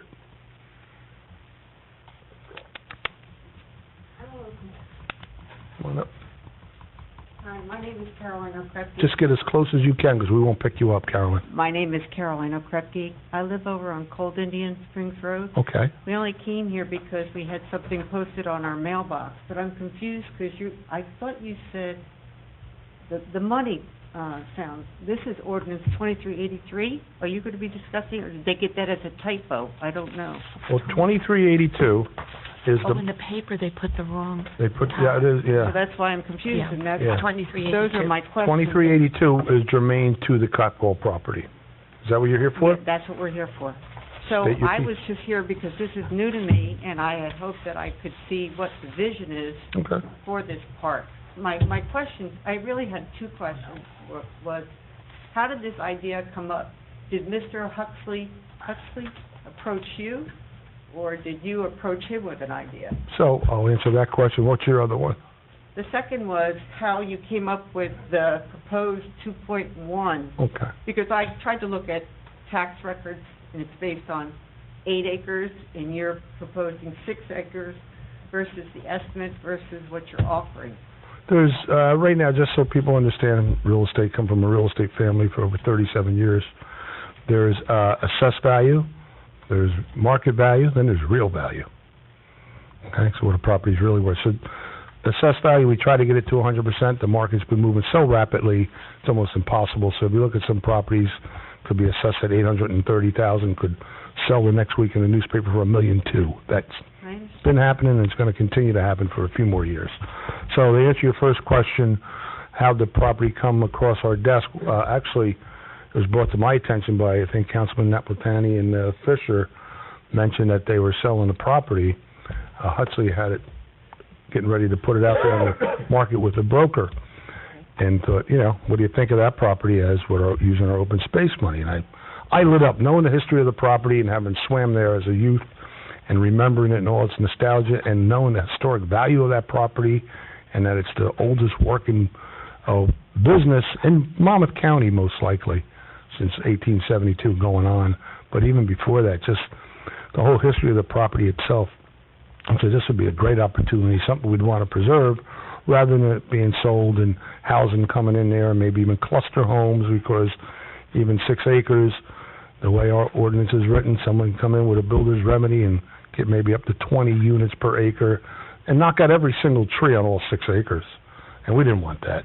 We thought, wow, wouldn't it be cool to have kind of like a little mini camp in there or a small pocket park or something we can utilize and introduce youth recreation programs to, and maybe bring them over there and use the home itself as like the lodge, if you will, and show them some artifacts from the past and the historical content and all those good things. And we do have a donor, believe it or not, that's going to actually build a small playground area there that's handicap accessible. So it's a small park. It's not one that's going to be bringing people from all over the county because it's going to be very limited parking. It's probably going to be used mostly by folks who live in that area or Ocean Township residents that know about it. But it'll be as passive recreation as possible. We'll be open to the public, but the pond itself will be on limited use, if we can use it at all, will be through recreation only. Okay. Thank you. Yeah, you're welcome.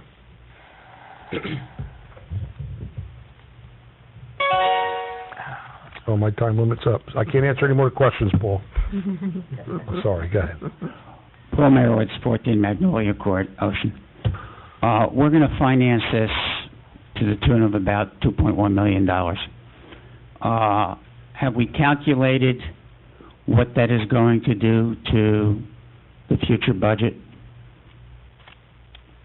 And is there any Green Acres funding or open space funding available to offset the amount we're going into the open market? So this is being purchased with the open space tax that's been in place for several years now. So that'll far carry any bond that we do. So the open space tax brings in about $621,033 a year right now.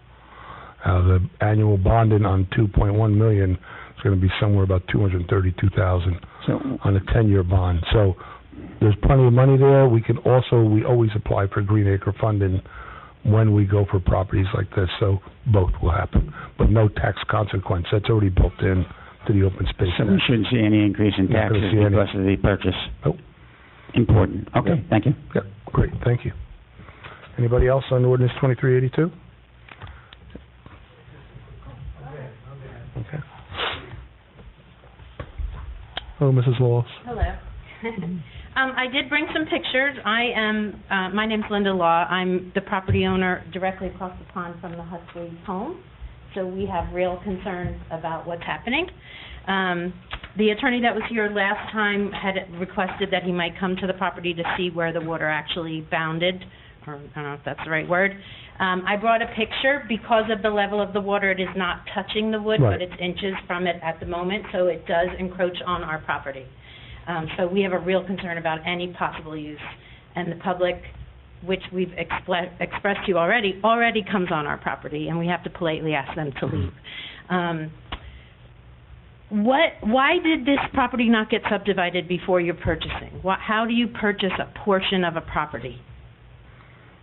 Well, I mean, that's how it was presented to us, that the owners wanted to sell this property. I think whoever was buying it, this is what was going to happen. They would have come to the planning board with any buyer, and were going to sell off 6 acres and keep 2 for themselves, for their operations and their own private home.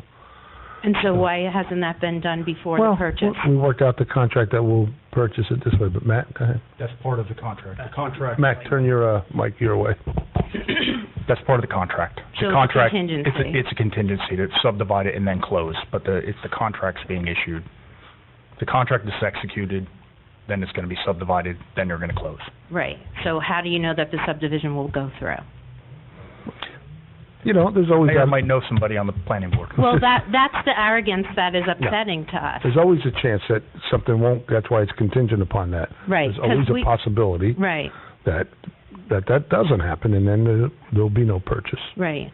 And there's also concerns, as I brought up 2 weeks ago, and I'm the one that put those flyers out to the neighbors, because if it wasn't for the Asbury Park Press, I wouldn't have known anything about this.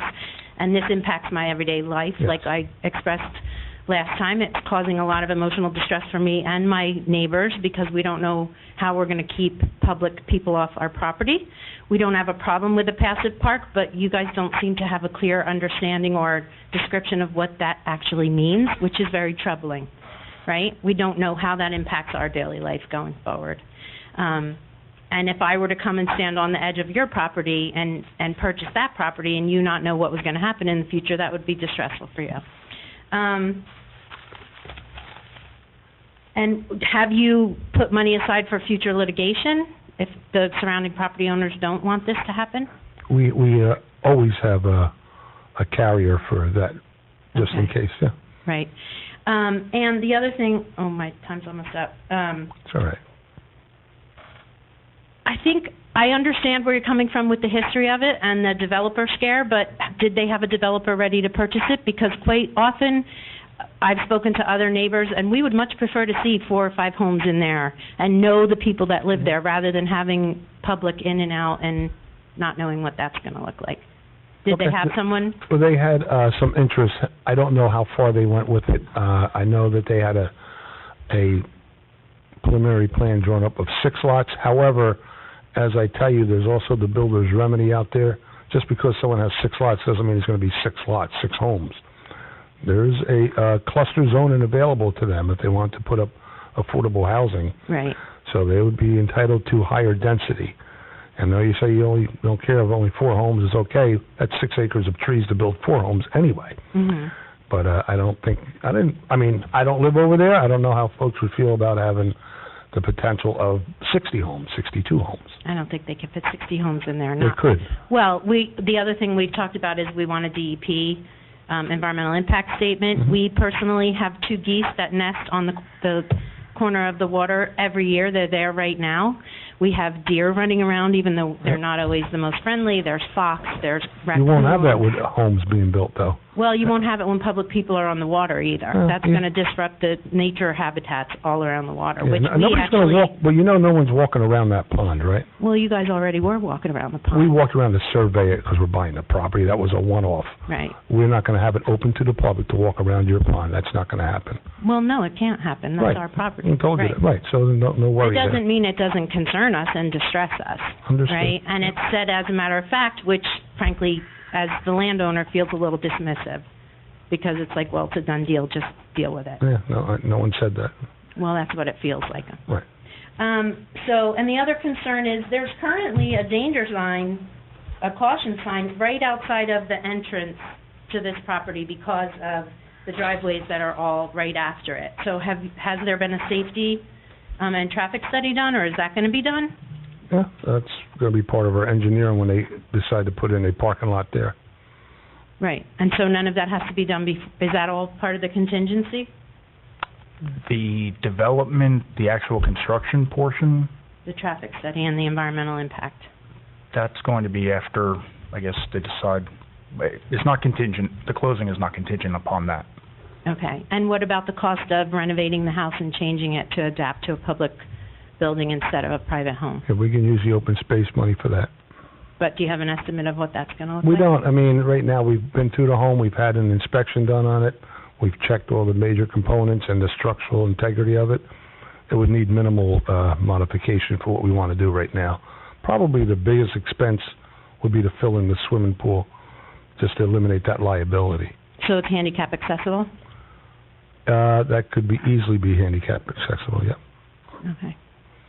Well, like I said last time I was here, a passive park is different than using the pond, and that's what our biggest concern is. Understand your position, I really do. Okay, thank you. You're welcome. Anybody else wishing to be heard on 2382? Okay.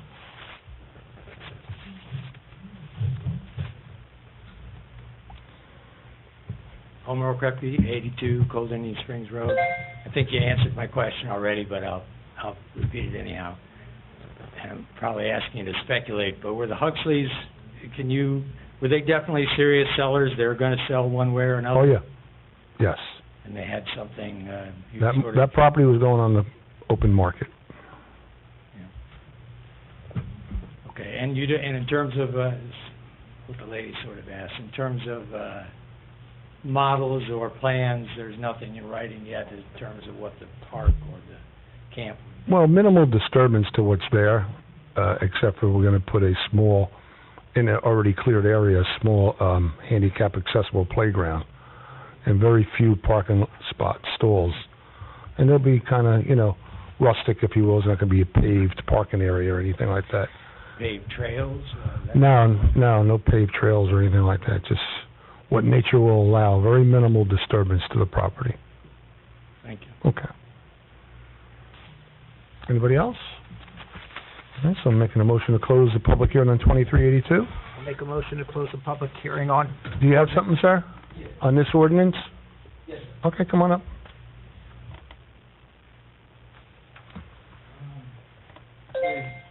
Probably very brief. I live on 88 Cold Indian, pretty much right next to the property of Kepwell and what's going on there.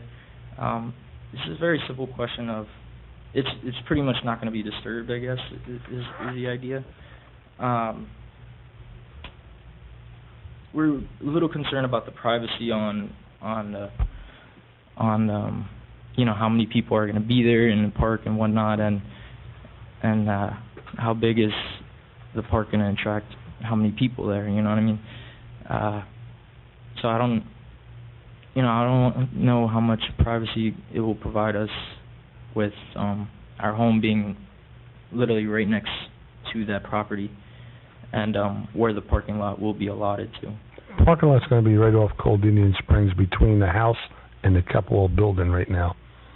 So most closely to, I would call it the south entrance of the Huxley property. So that would pretty much be right next to our entrance to our parking lot. I don't know where your house is, 88. Are you close to the corner? To the corner, yes. Yep. Yes, right next to the corner, Okay. basically. I think that's pretty much it. Okay. All right, thank you. You're welcome. Anybody else?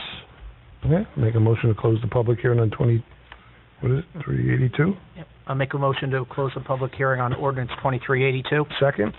I'll second. Vaquera? Yes. Donlin? Yes. Fisher? Yes. Naplatani? Yes. Siciliano? Yes. Action, please, on ordinance 2382. I move to approve ordinance 2382 and publish according to law. Second? I'll second. Vaquera? Yes. Donlin? Yes. Fisher? Yes. Naplatani? Yes. Siciliano? Yes, that ordinance has been approved. Okay, number 2383, hopefully it was correctly identified in the press now. Amending and supplement, oh, go ahead, read it, you can read the title for me. Amending and supplementing Chapter 21 of the Comprehensive Land Development Ordinance, amending Section 21-9A.3, definitions, and Section 21-51, standards for approval of conditional uses, and subsection 21.51.33, placement of telecommunications facilities. Great. This is all brought about with the new 5G network, everything going on. We want to make sure we have a little control over how stuff's run in Ocean Township. Someone please open the public hearing on 2383. I'll open the public hearing, I'll make a motion to open the public hearing on ordinance 2383. Second? I'll second. Vaquera? Yes. Donlin? Yes. Fisher? Yes. Naplatani? Yes. Siciliano? Yes. Anybody wishing to be heard on 2383, come up to the microphone, state your name and address for the record. Try to get as close as you can to the mic so we can pick you up. My name is Ron Gazarowski. I'm an attorney with offices at Red Bank. I represent Ms. Emily Hidea, who is a resident of this municipality. I first want to thank Mr. Good, because during the day, I got into this rather late. I called his office. They told me he was at a hearing. He gave me the courtesy of a phone call back. It was very helpful. So, once again, you've got a good young man here working for you. I thank him. I only have a question with regard to Section 21-51. I read the definitions as they now stand, and I've looked at the amendment. The amendment does not include any comment with regard to the permitted height. And my question is, was that done purposefully, or was it an omission? Let me see. Permitted height on the pole itself or on what? On the dwelling, on the building being built. In other words, you've changed some standards with regard to setbacks, things of that nature, and in the existing ordinance, you do refer to what the height can be, but when I look at the new proposed definition, it does not include a standard for the height of the building. On a pole, well, if we're talking about a pole, No, I'm looking, if you're or looking the at structure the itself, existing ordinance, it says 2 stories above grade, right. or 35 Yeah, that's not gonna feet, change. whichever is less. When I look at the ordinance as it was published, it does not have anything with regard to proposed height or Because permitted height. we're amending the chapter 21 of that ordinance, so that part's not changing. These are the new amendments Okay, to so it. in other words, with regard to the existing ordinance, that part which is not being changed will Right. remain, and right now, anybody coming in, that'll be 35 feet is the maximum. Right, and this is in addition to what we already have. Okay, thank you very much. You're welcome. Thank you, Mr. Good. You're welcome. Okay, anybody else wishing to be heard on 2383? Seeing and hearing no one, someone make a motion to close the public hearing on 2383? I'll make a motion to close the public hearing on ordinance 2383. Second? I'll second. Achara? Yes. Donlin? Yes. Fisher? Yes. Naplatani? Yes. Siciliano? Yes, action please on 2383. Move to approve ordinance 2383 and publish according to law. Second? I'll second. Achara? Yes. Donlin? Yes. Fisher? Yes. Naplatani? Yes. Siciliano? Yes, that ordinance has been moved. Next up, Jesse, 2384, could you read the title, please? Sure. An ordinance amending Chapter 26 of the Revised General Ordinances of the Township of Ocean, 1965, entitled Flood Damage Prevention in its entirety. Could someone please open the public hearing on 2384? I'll make a motion to open the public hearing on ordinance 2384. Second? I'll second. Achara? Yes. Donlin? Yes. Fisher? Yes. Naplatani? Yes. Siciliano? Yes. Anybody wishing to be heard on 2384, please step up to the microphone and state your name and address for the record. Seeing and hearing no one, someone make a motion to close the public hearing on 2384. I'll make a motion to close the public hearing on ordinance 2384. Second? I'll second. Achara? Yes. Donlin? Yes. Fisher? Yes. Naplatani? Yes. Siciliano? Yes, action please on 2384. I'll move to approve ordinance 2384 and publish according to law. Second? I'll second. Achara? Yes. Donlin? Yes. Fisher? Yes. Naplatani? Yes. Siciliano? Yes, that ordinance has been moved. Next up, 2385, Jesse, would you read the title, please? An ordinance providing for the street vacation of Poplar Place in the Township of Ocean, County of Monmouth, State of New Jersey. Great. Someone please open the public hearing on 2385. I'll make a motion to open the public hearing on ordinance 2385. Second? I'll second. Achara? Yes. Donlin? Yes. Fisher? Yes. Naplatani? Yes. Siciliano? Yes. Anybody wishing to be heard on 2385, step up to the microphone, state your name and address for the record. Seeing and hearing no one, someone make a motion to close the public hearing on 2385. I'll make a motion to close the public hearing on ordinance 2385. Second? Second. Achara? Yes. Donlin? Yes. Fisher? Yes. Naplatani? Yes. Siciliano? Yes.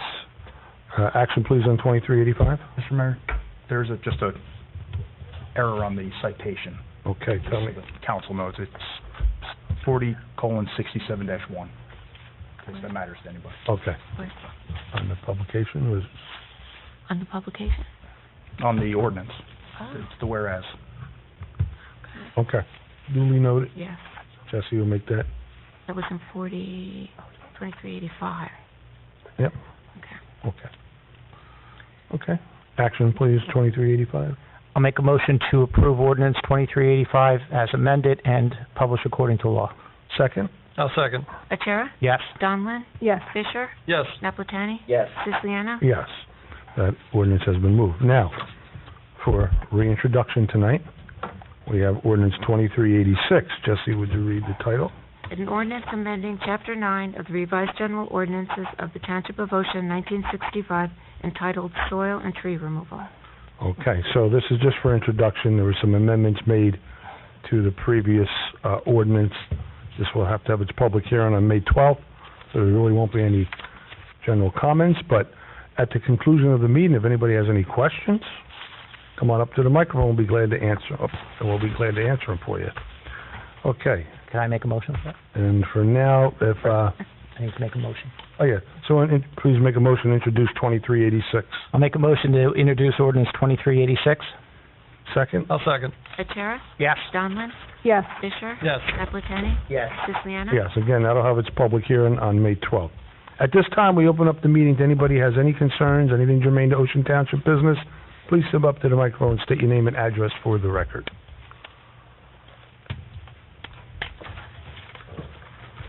First of all, thank you. My name is Jonathan Shutman. I live at 2 Shirley Ann Drive in this township in Ocean.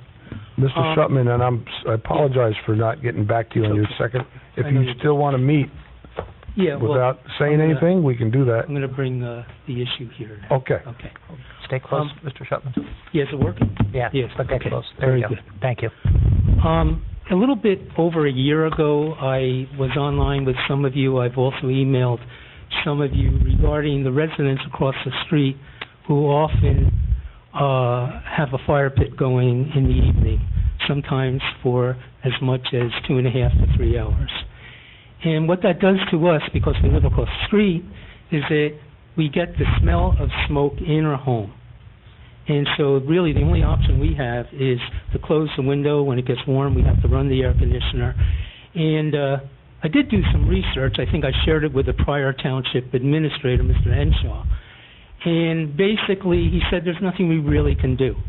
We've tried to engage these people in terms of trying to explain what has happened. Unfortunately, there's a hostile relationship which goes back, I think, years, having to do with them letting their animals basically relieve themselves on our lawn. So I tried most recently because I, again, smelled the smoke in our house. And I tried to engage them. I said, let's talk. They were walking. I said, for understanding, and they basically just shooed me away. So it's a no-win situation for us right now. And some of the research that I did and some of the questions that I have, the obvious question, which you do not have to answer now, but what would you do if you have smoke from your neighbor's fire pit that is proximate to your home, very close, coming into your home, which only means that you have to close your window if you don't want to smell the smoke? I don't think any person standing here would be, that would be satisfactory. I'll leave it at that. And so, even you at one time, Mayor Siciliano, had mentioned, well, maybe they can move it to the back. They do have a backyard. Some people don't. That was explained to me by Mr. Henshaw. But they do have a backyard. Unfortunately, the way the climate is where I live is that the winds are westerly.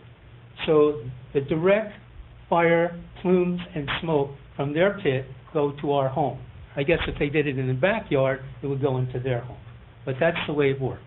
Now, what I read and what I asked and was not answered to me, and I'll leave this open to the council for now.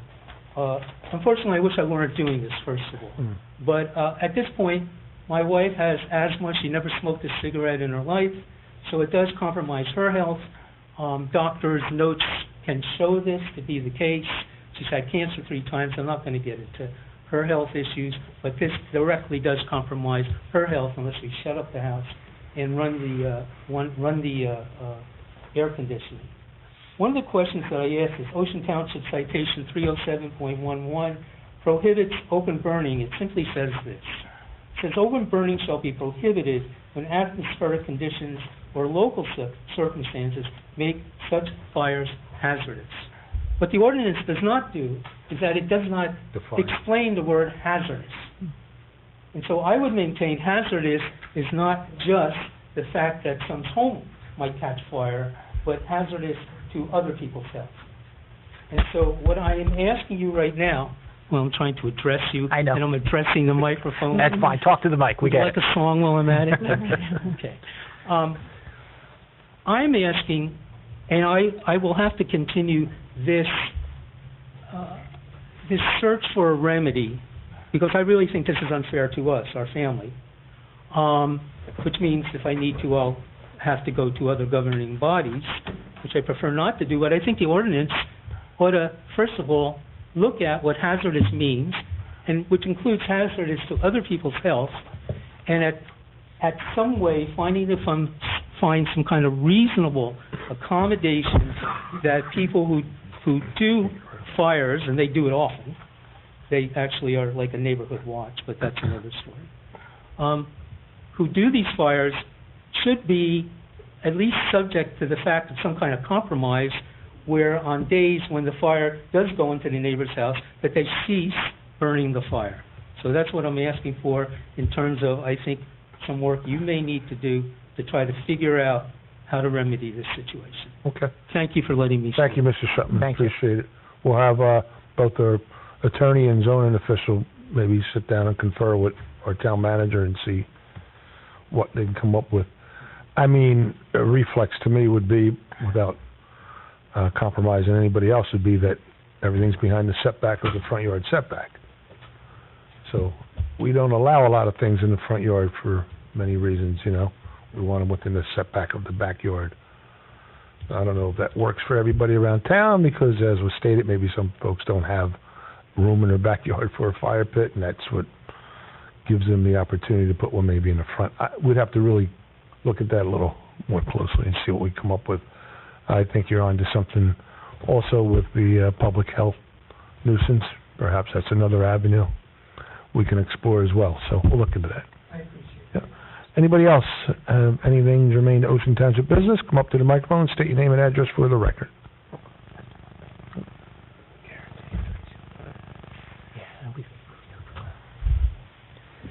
John Donnell, 22 Bend Lane, Ocean.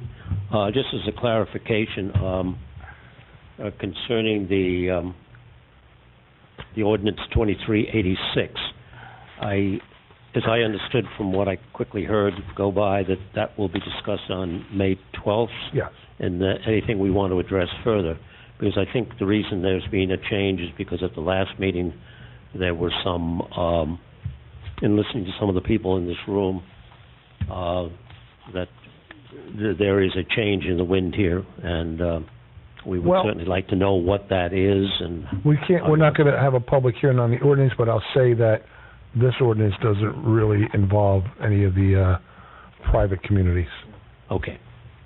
That should assuage your concerns there. Okay. Okay? Thank you. We just got 537 votes. I'm running again. That's enough. That's plenty. Yes, Thank you. We'd heard something about that, and thanks to our Do you have a copy friends of at it? Rolling Meadows. Did you pull a copy down?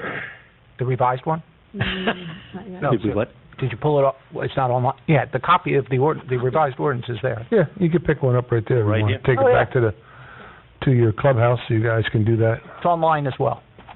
So, Jerry, if you want to take a copy back to the clubhouse, you guys are welcome. It's the last one in the packet. Yeah. All right, while they're picking up their copies, anybody else have anything? Are you coming up for a copy, Diane, or a discussion? Okay. Diane Surmont, 192 Oakhurst Road. So can we just clarify what's in effect right now, as far as the tree ordinance goes then? We've amended certain language in the ordinance from last week. So is that ordinance from 2 weeks ago in effect right now? 5 more days. It will No, be in effect. technically, 5 more days. Yeah. 5 more days. Okay. It's a 20-day period after the Got it. Okay. So we don't have to wait until May and whatever happens after that for the bulk of what was in Yes, that ordinance to correct. go into effect? Okay. So I just want to say thank you very much for approving that ordinance. I appreciate all the hard work that went into it.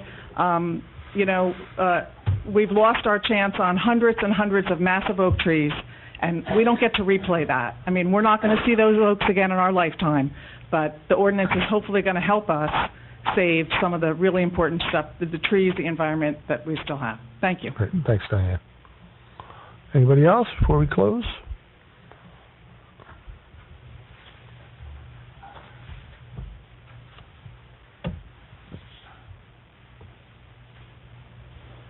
Will. Jesse knows who I am. Paul Merowitz, 14 Magnolia Court. I want to compliment the mayor, Bob, and John, since they were all on council when I moved to Florida. When I came back, the agenda, first time I looked at an agenda of a council meeting, floored me because of the detail that you provided and the transparency that was available to the residents of the township. And you deserve to be commended on that. Well, thank you. Thank you. The other day, though, when I took a look at the planning board agenda, it indicated that there was a new case being heard by the planning board. From my previous experience with the planning board, they would basically say, well, look at the public notice. Well, the NJPA, which publishes all public notices, didn't have it. Didn't even have it as of today. And the hearing's already been held. And when you look at the legal notice section of the Asbury Park Press or the Coaster online, especially the Asbury Park Press, I dare you to be able to read it, let alone find an ordinance for Ocean Township. And I think we should consider a potentially different way to handle those types of notices for both the planning board and the Board of Adjustment. We received those notices in the same fashion as we published the council agenda in a detailed fashion. We ought to at least publish the public notice on the planning board agendas or the Board of Adjustment agendas when they release it. Because otherwise you have no idea what the individuals are requesting in terms of variance changes. In order to get that information, I had to file an Oprah request with the township clerk. When I received it, of course, it'll be too late, and I couldn't attend the meeting simply because I had babysitting duties that took a much higher priority. But theoretically, planning board and Board of Adjustment may be independent. They may be quasi-independent, depending upon your definition. But in reality, they're appointed by the council. And you do have a certain amount of persuasion to have it done that way. And you also have the opportunity to simply publish it yourself because you receive those notices. So I really would suggest that we take a look at the process of the public notices for those two boards and figure out how we can provide a wider distribution and transparency for the entire community. Thank you. All right, thanks, Paul. Appreciate it. Anybody else before we close the public? All right, so I'll make a motion to close. Make a motion to close? Second?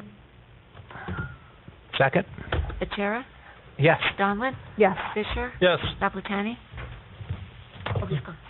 Siciliano? Yes, meeting adjourned. Thank you all for joining us. We are twice a day. We're also on YouTube.